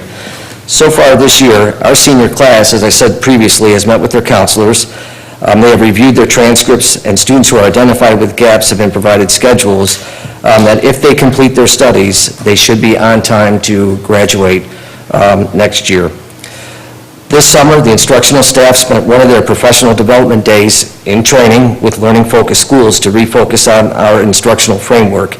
And teachers have embarked on a year-long journey where they are completing 8 micro-PDs that will help equip them with strategies and tools to effectively engage their students. Administration and teachers utilizing interventions for our Tier 2 and 3 students, and together we are working to provide learning opportunities for all students so they may graduate. Our second goal is that Osborne students and staff will be actively engaged members of our school and community. Over the next few weeks, we'll be surveying all of our students to determine if the concept of a Graduate Success Center may be introduced in the future, and I know some of you were privy to that conversation last year, so we hope to have that survey completed within the next couple of weeks. Last spring, we conducted a fine arts and athletics survey. After meeting with a group of faculty, parents, and students, we have implemented many of the suggestions that we received. And I'd like to maybe go off the script here a little bit and just talk to you about communication. That was one of the things in that survey that we were taken to task a little bit for. Many of you know my style. I don't hide from things, so when we get something that isn't working, we identify it and then try to fix it. And I believe we've done those things. We include our athletic and fine arts items on our regular weekly robocall that goes out to people, and we've stepped up our use of the app. We were deficient in that, and we weren't using it to its full capability. So now what we've done is we put everything on the school-wide calendar, and that feeds the app. So now I can just simply say to people, you don't want to listen to my 2-minute message on Sunday, just check the app because it's all there. So that has helped, and I think we're getting there. We're working with our teachers to make one-on-one phone calls with parents, with students who are struggling in their classes. So I guess one of my messages here tonight is to say we heard it from the public and that we need to do a better job of communication, and hopefully we're not there yet. We're not 100% in the green, and we're not totally perfect with it yet, but I think we've made a lot of progress with that. So I just feel called to let people know that we've heard you, and hopefully we're making progress on that. One of the things that we did this past year that I'm proud of, I didn't do a whole lot with this. My administrative team put a lot of work into the tablet distribution over the summer, and it got to a point where I was just sitting in the library. I was part of the process, helping kids get their laptops, so I turned into the secretary for 4 nights, which was an interesting way to look at folks, but I got to talk with a lot of parents that night. But over 1,600 students over a 4-day period in the summer, and their families came to pick up their laptops and update their InfoSnap information, and then we set up a area in the cafeteria where they could actually meet with their counselors, review their schedules, and make any changes. So it was great to see over those 4 days so many people in our building. Our third goal is that Osborne High School will utilize existing structures to forge relationships with students and parents. We continue to receive positive feedback from those robocalls that I've talked about. They go out on every Sunday night at 6 o'clock. Our administration team meets weekly to review attendance data, and we are creating and monitoring intervention plans for our students. Our counseling department is in the early stages of preparing to begin the process of becoming a RAMP certified school. And a lot of you may not know about what RAMP certification is, but basically what it does is it certifies that your school is actually giving a full wraparound counseling services program to your students. I think if we are going to really attack this graduation rate, the dropout rate, and attendance, this is going to be the driver of that. I think this is a way, I've seen it happen in other schools, and I've seen counseling staffs and counseling directors make significant impacts on students, and I'm really looking forward to this. One of the things I will tell you, it is a lot of work, so I hope our counselors are ready. And we'll be bringing more information to you about the RAMP certification process in the coming months. Finally, our fourth goal is that Osborne High School will provide a safe and nurturing learning environment that maximizes the school's resources. We do have a school culture and climate committee that is meeting, and we'll continue to see the benefits. We continue to see the benefits of the PBIS program, and we look forward to its expansion. We have an excellent safety and security team, and together we regularly review school safety procedures and resources. This year, one of the things we've done, we had Dr. Cramp come in from central office, and she worked with our administrative team to retool the way that we meet on a weekly basis so that we can be more productive and get at the things that are really impacting the schools. And one of the benefits of that is we actually start our meetings now with a review of things that happened over the weekend. So our police officer that is stationed with us gives us updates on things that may be on the outside that could impact the school.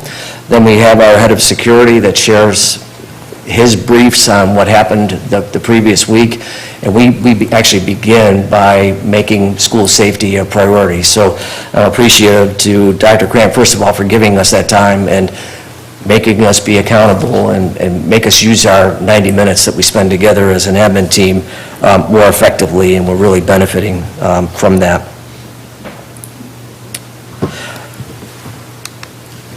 I'd like to just briefly talk about some responses to interventions that we have in place at Osborne. We have several interventions for our students, including, as alluded to before, the Saturday Learning Seminar, the Eagle Writing Center. Over the next 2 weeks, we should see our Math Honor Society members working with students on Tuesdays and Wednesdays. We have our AVID tutors that meet after school with students. We also have the continued use of the Apex online tutorials. And we continue to see progress, really good progress, to be honest with you, with our reading intervention classes and work keys, which provides an avenue to graduation for students who cannot be awarded a locally verified credit. So those teachers need to be commended for the efforts that they are putting in. PBL, we are excited about the possibilities that project-based learning will be bringing to Osborne. And I'd like to share with you just a little bit about the implementation of this at our school. This past summer, over 100 members of our instructional staff were trained in PBL, and this year, each teacher will implement at least one project-based learning opportunity for their students, and we look forward to training our remaining staff next summer. Our long-term goal is for teachers to become more effective with PBL and begin the process of becoming a gold standard PBL school the next few years. And I know some of you were in over the last couple weeks to see some of the projects that were displayed by our English department. I want to thank our entire admin team. Osborne is a big school. You don't run it alone. I want to thank our department chairs who meet weekly to help with the instructional side of our building, with the running of the building. Of course, our teachers, our coaches, our front office staff, our guidance office staff, our custodians, and anybody else who comes to make our school the place that it is. I'm thankful for each one of them. Lastly, I'd like to just close with a few words about Sunday night. I can't go into the details because I don't want to talk about how we respond to emergencies, but I will give you a little bit of an insight. I got word about this somewhere after 7 o'clock, and I immediately called the Manassas City Police, and when I talked to dispatch, I shared with them what had happened, and he said, well, he would get in touch with me, and I said something to the effect of, well, I'm on my way to the school now, and he said that he would have a police officer meet me there. And as I pulled in, I can't tell you what a feeling it is, but it's a pretty powerful feeling to be pulling in and to see, a Tahoe coming around from the other angle, and it's one of your Manassas police officers who's going to work with us. So as we began to work, within a few minutes, I figured out it was going to be a long night. But soon after, their captain, who was on duty, showed up. And essentially, what the public needs to hear is they still had to do their other jobs because they were receiving calls and you were hearing things and police were coming and going and that kind of thing. But essentially, everything stopped for our students. They had some other serious matters that were coming up, but as the detective who came by later on shared with me, we've got to make sure that we get a handle on this before the night is over. And I think, if I remember right, I called Dr. Stoner around 12:30 and said I was kind of a bystander. I helped a little bit in the beginning, but they really took it over, and I was able to call her with an update and then text everybody else.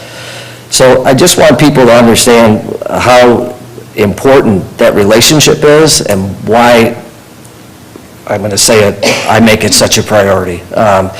Because every time in my short time here that we've had anything happen, they are right there. No questions asked. There's no judgment about whether or not administrators or teachers made the wrong move or the wrong call. It's always, how can we help and what can we do to make your school safe? And to be honest with you, having them right in your backyard where you can see them come and go is a nice thing to have. But I did want to share that little piece with you. So with that, that's my presentation for today. Thank you, sir. Any comments or questions? Yeah. There we go. Thank you for mentioning Becky Werner. You know she's an Osborne grad, right? I do. Okay. And president of the Alumni Association. Yep.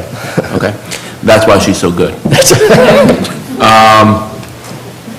And fellas, you did a great job with your color coordination. Not so much with purple. I don't know what happened there. No.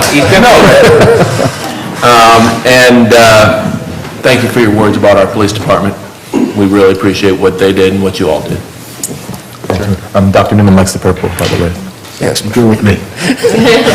Just real quickly to all three gentlemen, I have to say, just sitting here and, I kept hearing a lot of the same terms.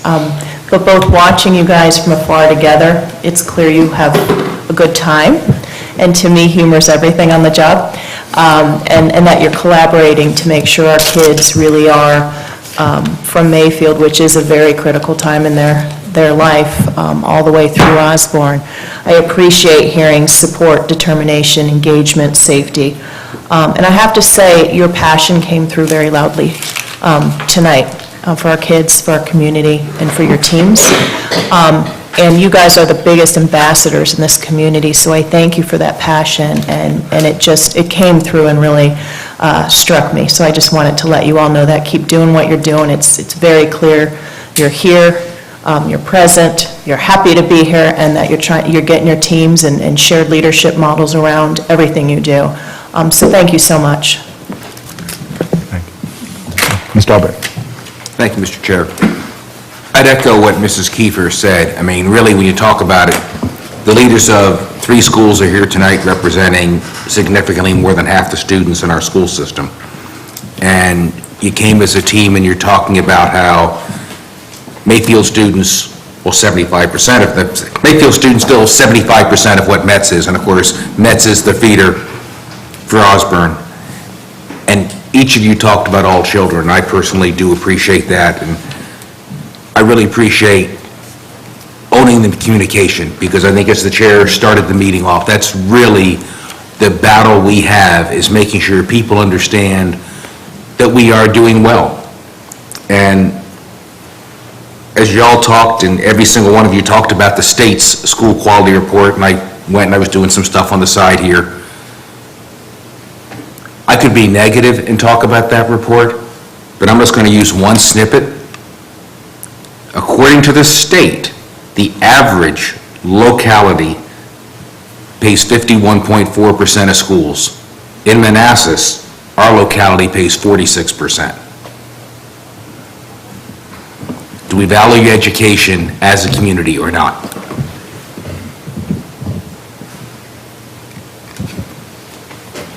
Good point. Thank you, sir. Any other comments? Oh, I just wanted to, I forgot to add, in our household, we compete for, is it going to be Mr. Gabalski calling or Mr. Rupert on Sunday night?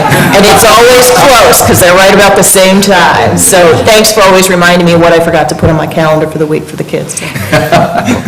And I'll just conclude by thank you all for your passion, your commitment, your service to the community, and the fact that you're all in one accord, which we appreciate. We're here to support you and to help you, and anything we can do, let us know. But thank you all. Great job tonight.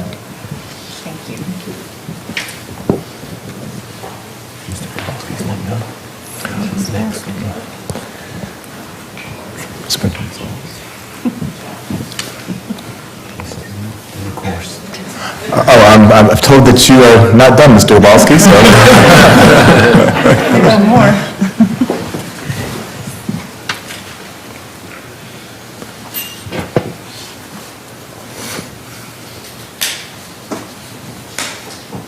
We're good? Okay. I'm back. Tonight, I'd like to bring forth a proposal for a new course. This one is environmental science, and what we'd like to do is propose this for the second semester, which would be starting in January. This is environmental science course is a course that was approved by the Virginia Board of Education in 2017. It's to expand opportunities to learn science, provide foundational content that prepares students for Earth Science 1 and Biology 1.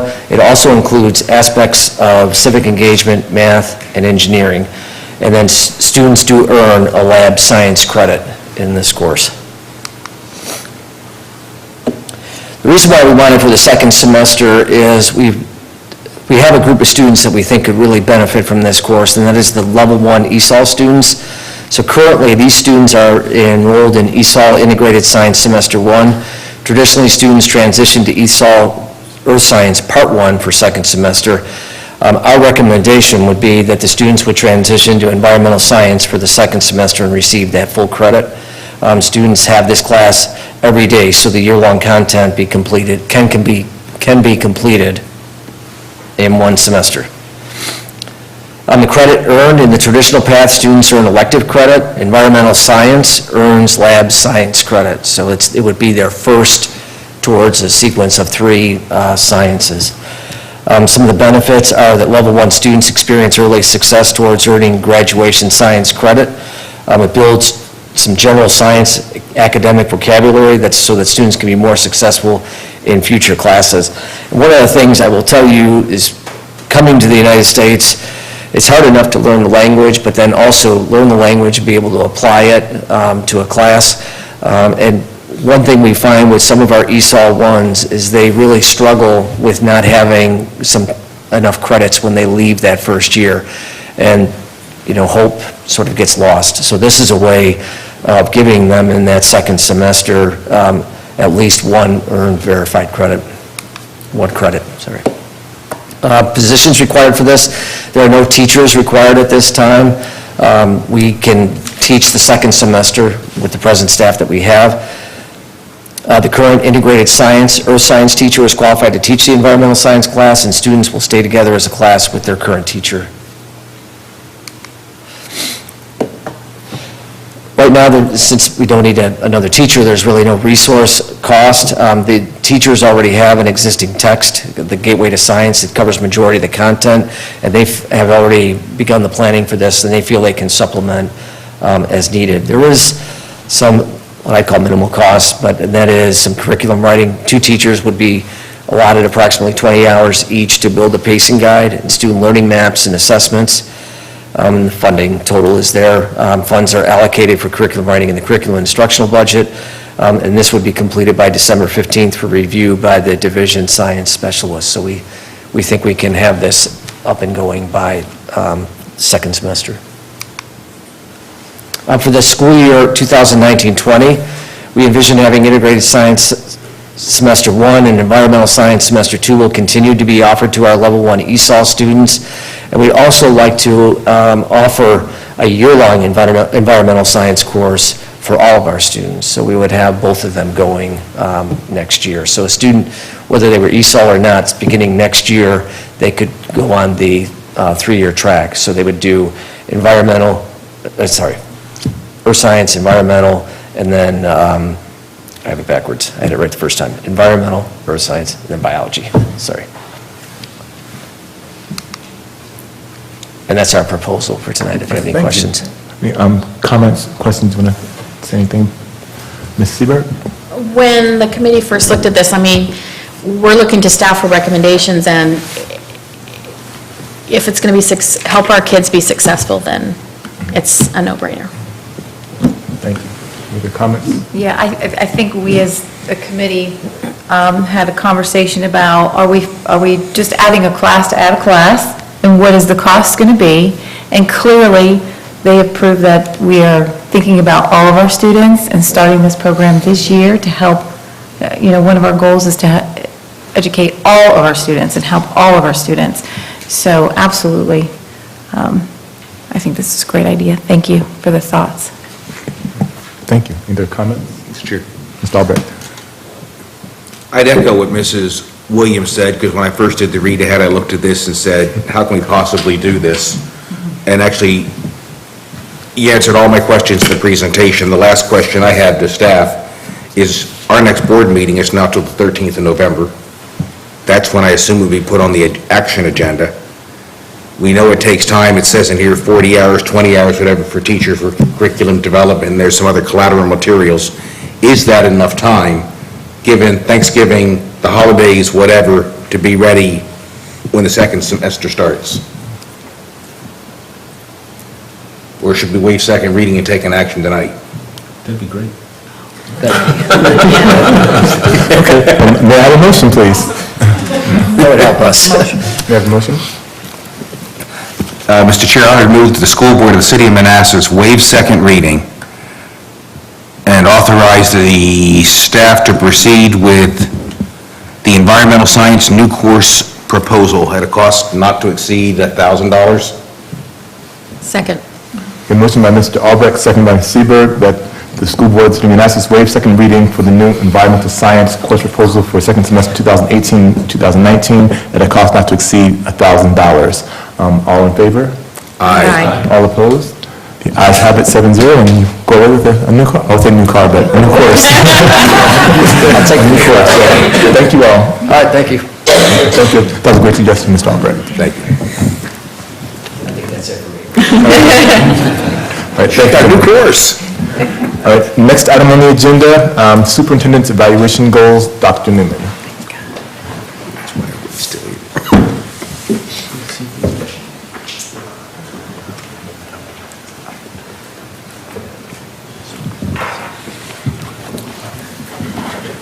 Chairman Williams, School Board, I want to thank you for the opportunity to present tonight. I'll be presenting the superintendent goals for the 2018-2019 school year, the overview of those goals. I'm going to try to stay on script because every time I get off, I end up forgetting something, so I'm going to read this as much as possible, just so you can get the full scope of the goals and where I think we can go as a division. I think our goals, my goals, the principal goals are all aligned, and they should all be aligned with your priorities, which are set in your school strategic plan. So you'll see that our goals will be aligned with what you have set out as a priority. I think that if we all are working together, principals, their staffs, central office staff, myself, that we can truly take Manassas City to the next level. I'm good. If you look at an overview of the goals, they are separated into 4 categories. All these categories should lead towards moving the needle for student achievement and improving the academic success of all of our students. Even though goal 1 is student achievement, all of them at some point should lead back to what we are in the business of doing, and that's educating children. Goal 1, student achievement, the category will include items dealing with our goals for the increased academic performance of all of our students. Goal 2, student services. This category will include items used to establish a culture of safety, respect, and responsibility that is used to support the learning environment. Communication, the goal will cover how we communicate with all of our stakeholders, and then human resources, improving employee recruitment, retention, performance, and personal growth to support student achievement. When we look at student achievement, we must ensure that all of our students are provided with a quality education that is aligned and provides a level of rigor that will lead to success, not just on assessments, but to allow them to have the opportunity to be successful in life. If we can accomplish this goal, we will meet or exceed all assessment goals, whether we are referring to PALS testing, Access to ELS, or SOL testing. The goal is to continue the momentum of having all of our schools being accredited. That is in the eyes of the Department of Education, which is very important because they specialize in education. There's another group that judge our performance, and I'm not going to say that they specialize in education, just by the work that they've been doing lately, if you look at the federal level when it comes to education. But I value what we do in Virginia and how they assess us. And through the eyes of Virginia, Manassas City Public Schools have met the mark. And that's something that we should be proud of. That is not something that should be taken lightly by anyone in the community. We should all embrace the fact that our schools have achieved. In order to do this, we must first increase our student academic performance. The scores that we earned on the accreditation metrics for this year may not be good enough for next year. Now, as I always say, you celebrate for a day, then you move forward. We have had that celebration, and now it's time to attack this new school year with our new students and with our new set of goals. This is a job that will take everyone, including the 7 members looking at me or the screen at this point. We must first start with how our curriculum is aligned. You know, are we truly, have we unpacked our standards? Will they lead to the instructional delivery that will lead to our students being successful on the assessment? Are our assessments preparing our students to be successful on the state assessment? So those are all things that we have to look at as educators.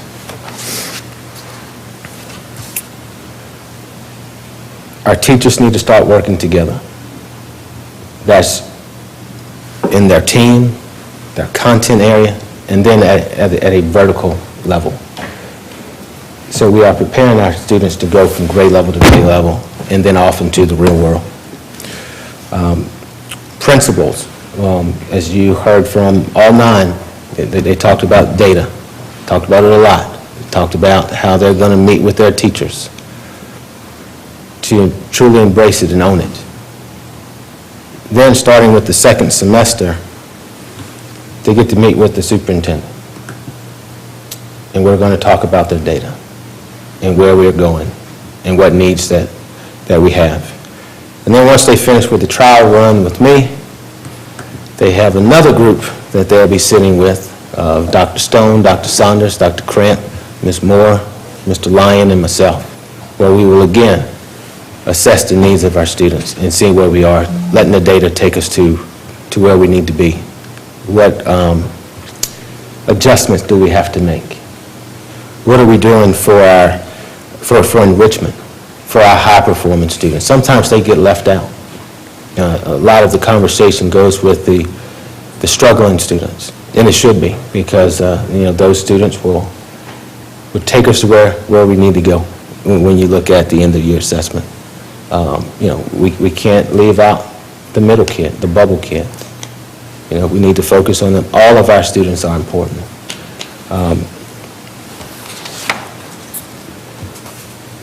Central office staff will be working with Mr. Grabowski. As you heard him earlier today, he was talking about how he's identifying students that are in jeopardy of maybe dropping out or not coming to school. Well, we have to help him at the central office staff, and that's me included, to get in there and not only identify the students, but also to identify what path that we are going to present to that student so they can have a sense of hope and feel like they can succeed and reach that goal of walking across the stage, the one that we all have for them. When we look at absenteeism, I think we ask the wrong question. We always ask, why is the student leaving school? Why is he not coming to school? The true question is, what are we doing that they do not want to stay with us? Why don't they want to be in the building? That's the question that we need to ask. What are we doing in the building to address this situation? Some of our students come from some very difficult situations. If you sit down and talk to them and let them know that you care, they'll let you know what the mask that they wear every day. I said I wasn't going to go down this road today, but I will. If you get a chance to ask a student when they come in late why, some of the stories that you hear will just break your heart or motivate you to make you want to do more for them. There was a student that was late and ended up talking to him, Mr. Grabowski, and I think you called me one day when he was in your office because he was in there doing something that he should have done. And I asked him why was he late? And he said, we got some people in our house and we needed to build an extra room in the house. And he was building a room with his dad until 2 in the morning. And his dad let him sleep in. And he came to school. But he came to school. Those are the things we need to focus on. What can we do for that young man? What can we do for that family? That should be our goal. To make them want to say, I want to stop doing this. I want to come to school. I want to get my education. That's the question. That's what we need to focus on. We're going to work on reducing the students coming to school tardy by 10% at each grade level. If we can set that foundation of wanting to come to school at the elementary level, at the intermediate level, it'll make it easy for Mr. Grabowski and his staff at the high school. I think we need to start listening to students. And I know I just said that that was not on the script. I went off. I do apologize for that. But the first 2 meetings I had with the student superintendent council or superintendent student council, one of those, we've had 2 meetings, and at both meetings we talked about what can we do as a division to make students take pride in the fact that they go to Osborne and want to come every day. And just listening to their ideas, and they've had some great ones, and we are going to use some of those ideas, some of those strategies. Because I do think if you listen to them, they'll let you know exactly what you need to do, because they live in it every day. We've gone through it already. We are so removed from what it's like to be a 15, 16, 17-year-old. Listen to those guys. I think we have a solid group. I got a couple of them right there. So that are on the group, and they come in every meeting prepared. Student services. We're going to establish a culture of safety, respect, and responsibility in all schools that will support student learning. Eliminating distractions. That's the major goal. We're going to eliminate distractions. During the school board retreat, I heard you loud and clear. You want us to address discipline. In order for that to happen, it's going to take the collective group. It's going to take the group holding each other accountable. It's going to take principals holding teachers accountable, that they are supervising and that they are holding our kids to a high standard. Our principals being held accountable, that once a student has made a bad decision, that we provide the appropriate consequence for that. And we're not just giving consequences to just give it, but we're giving consequences because it's needed. And also we're working on helping that student work through the process so that they're not committing the same infraction over and over and over. We have fully implemented PBIS in all 9 schools.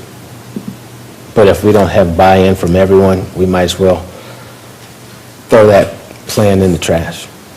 It only takes 1 or 2 staff members to say that I don't believe in it, I'm not going to do it, before it breaks the cycle, it breaks the system. The principals, the school board staff, myself, that's something that we have to take ownership of. That we present it in a way that our staff will want to participate in it, because it's what's good for students. It is what's best for the students of Manassas City Public Schools. When dealing with discipline, we've got to make sure we're consistent, and not only consistent, we've got to make sure we're fair. Make sure that we hear both sides of every story, allowing our students to have their due process, but also holding them accountable. That's the main part of it. Creating an environment that is conducive to learning is a non-negotiable for us. We have to make sure that we take every step to make sure that our students are in an environment that our teachers are able to teach, our students are able to learn. That is the goal. We are finalizing a proposal for an in-house alternative program that we feel will assist with this goal. We hope to have that ready to be presented to the academic committee soon, and then to the full board, with the goal of actually having that start this year at some point. Student services is not just about discipline. It's also about partnerships with outside agencies, dealing with the social, emotional health of our students. Making sure that we're fulfilling the goals of making sure that every student that has an accommodation, whether it's a SPED accommodation or an ESOL accommodation, that we are meeting those and giving our students a chance to be on a level playing field so they can be successful. Communication is imperative to our success as a division. Communication is not just the responsibility of Al and Aaron, but it's the responsibility of all of us. Communication is not just sharing dates. Communication is not just getting out an alert like we had to send out Sunday night and Monday. Communication is letting everyone know our expectations. Staff should know the expectations that we have for them. That's a part of communication. Part of communication is changing the narrative and letting people know the great things that we're doing. That's all part of communication. People only want to talk about, are you getting me the dates? That's just a piece of it. That's something that we need to take pride in as a division. We need to make sure that we're listening. If we're going to put out a survey, make sure that we are taking in that information and then making the necessary changes so that all of our stakeholders feel like they are a part of this system. And I think that's when you get a breakdown where people start going with the me versus them, when they don't feel like they have a voice. Just an example of how communication can work. I had a couple of our long-term substitutes came in during the summer and just talked about some of the things that they were going through and how they felt. And with the support of this board, we were able to give them some of those things. And hopefully when I sit down, you'll give them one more of the things that were on that list, and with the next item on the agenda. But if we sit down, don't be afraid to have someone say that we can improve in areas.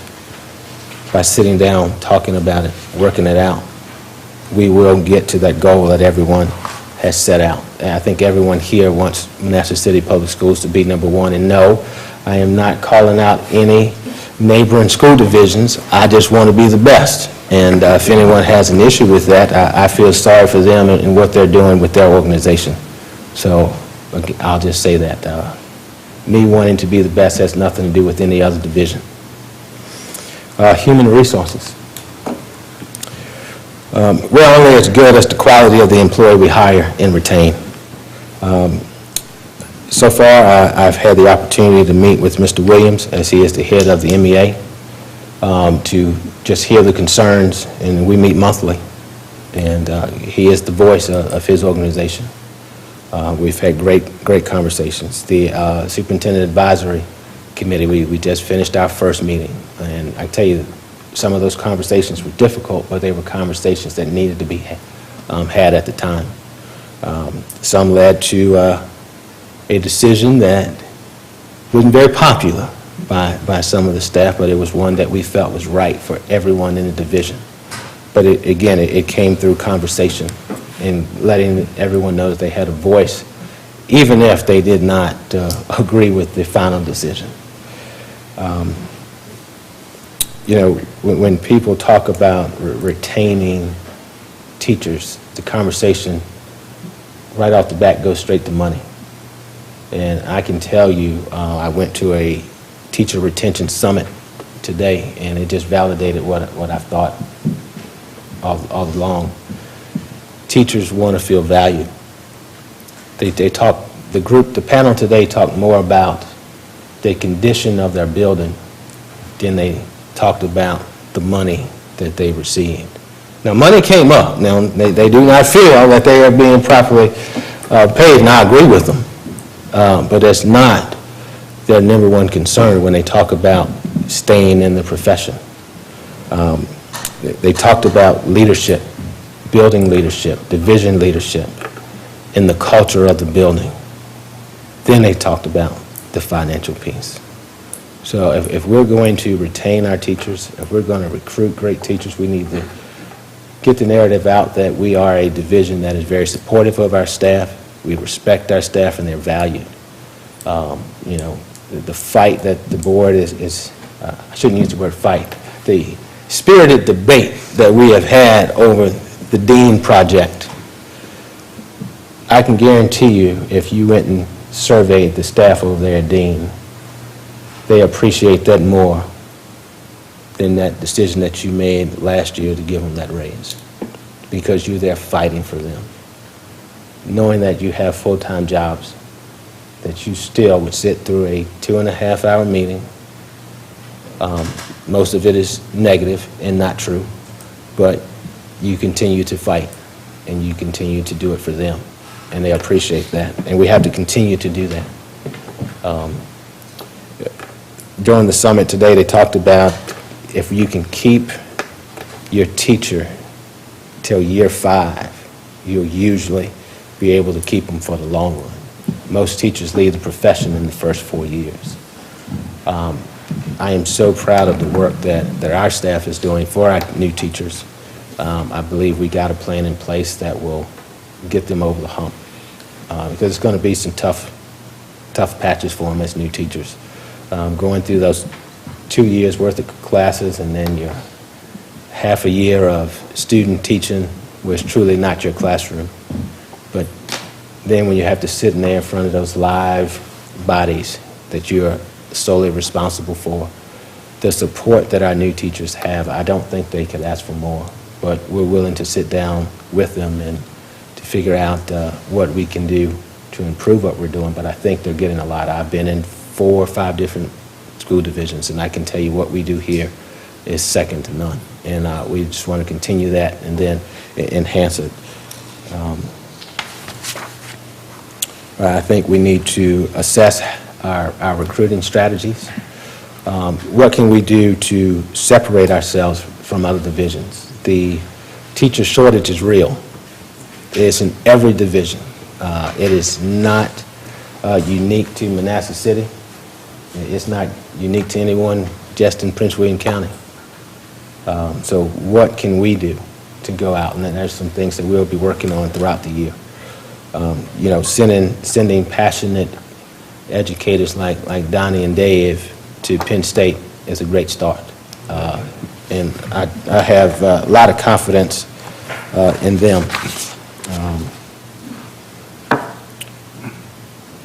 We need to make sure that we are empowering our teachers to be leaders. And I think either Donnie or Dave had that in their presentation, but it's also in mine. So I guess great minds think alike. And there's things that we have to do to make sure that we're keeping our teachers here in Manassas City. The challenges are only going to increase. The effort that it's going to take from us as a Manassas City Public School family is going to increase. But I truly feel we have the right people, and that's from the school board down. I don't just say that because you're my boss. I say that because I truly believe it.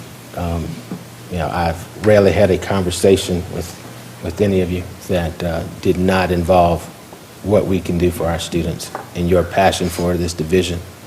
Whether you went through the school division or you moved in, the heart of Manassas is here. And as I said at the State of Schools, we are the heartbeat of the city of Manassas. And now it's just time to take this thing and run with it and give our students the best that they can get. So, thank you. And any questions for me? First, may I have a motion to another discussion? Mr. Chair, I move that the School Board of the City of Manassas approve the Superintendent's 2018-19 evaluation goals as presented. Motion by Ms. Kiefer, second by Mr. O'Hanlon. The School Board of the City of Manassas approve the Superintendent's 2018-2019 evaluation goals as presented. Any discussion?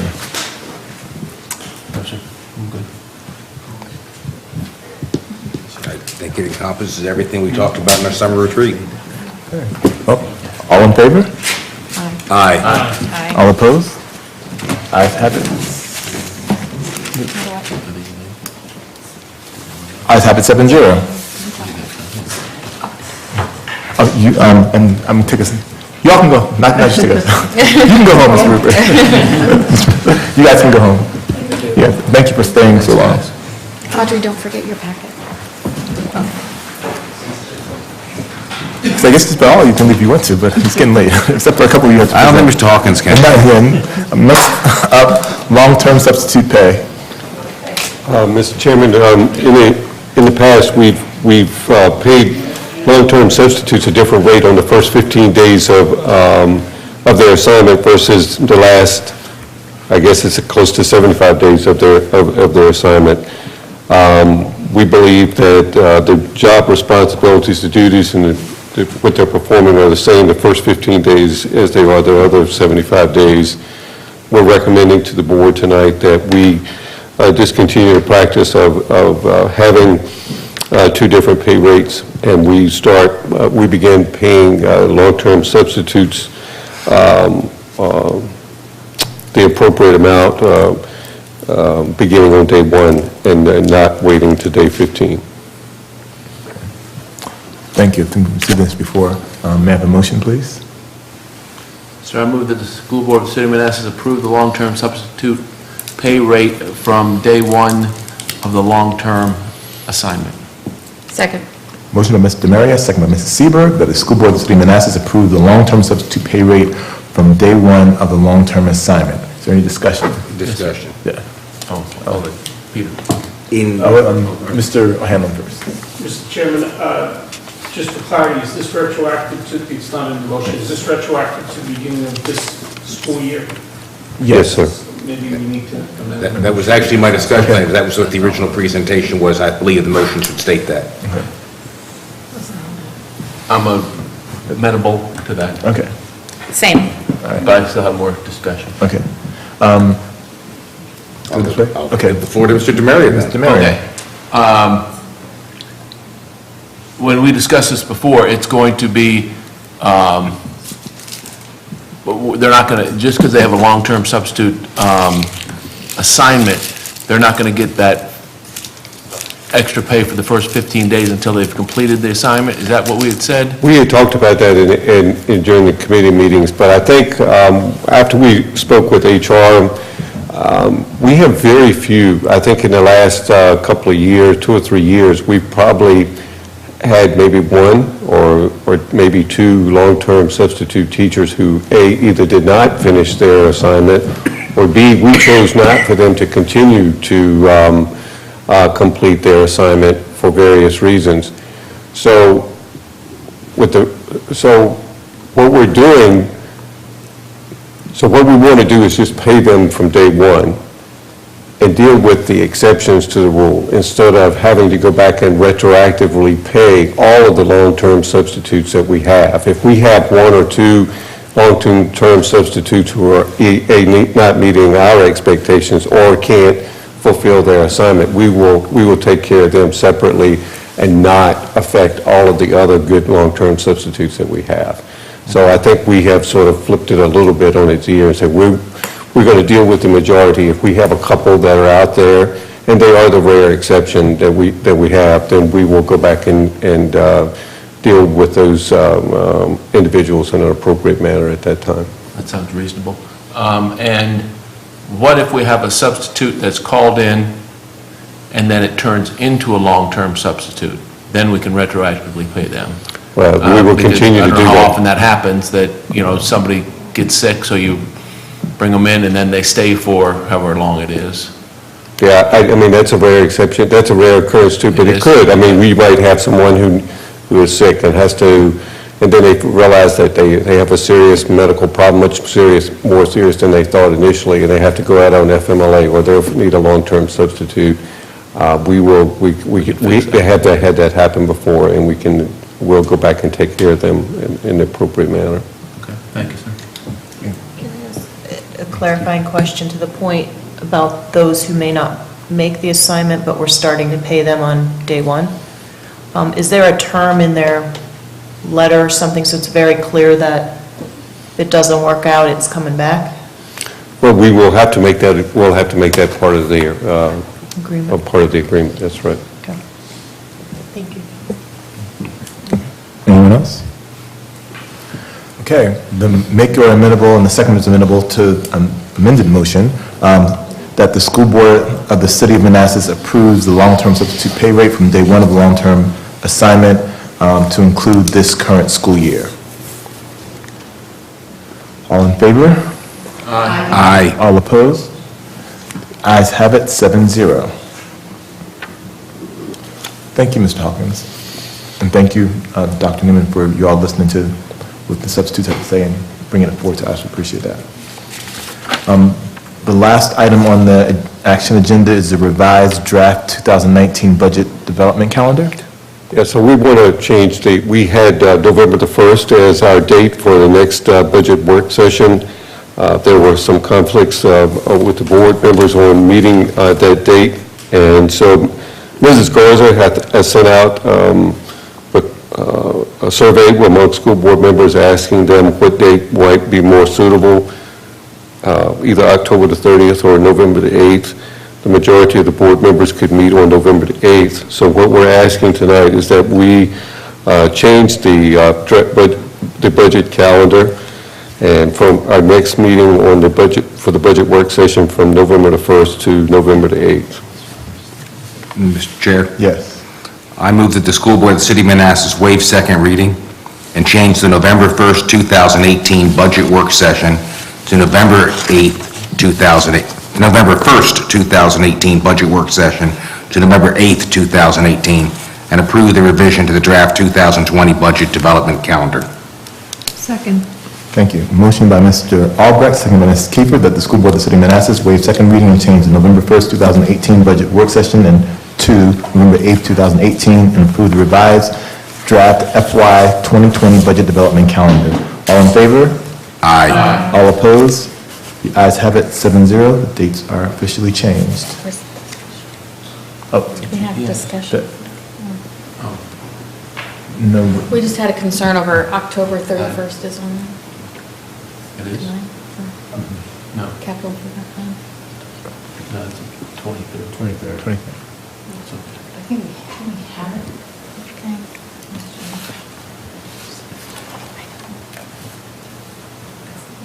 Okay, never mind. Okay. Moving on. Next item on the agenda, closed session motion, please. Mr. Chair, I move that the school board enter a closed session pursuant to exemptions from open meetings allowed by Section 2.2-3711, Part A, Paragraph 1 of the Code of Virginia, 1950, as amended for the following purposes. Discussion of a personnel matter, PERS 1819-0193. Second. Motion by Mrs. Kiefer, second by Mr. Albrecht, that the school board of the city of Manassas enter a closed session pursuant to exemptions from open meetings allowed by section 2.2-3711, part A, paragraph 1 of the Code of Virginia 1950 is amended for the following purposes: discussion of legal counsel and personal matters, PERS 1819-0193. All in favor? Aye. All opposed? Ayes have it, 7-0. We are in closed session.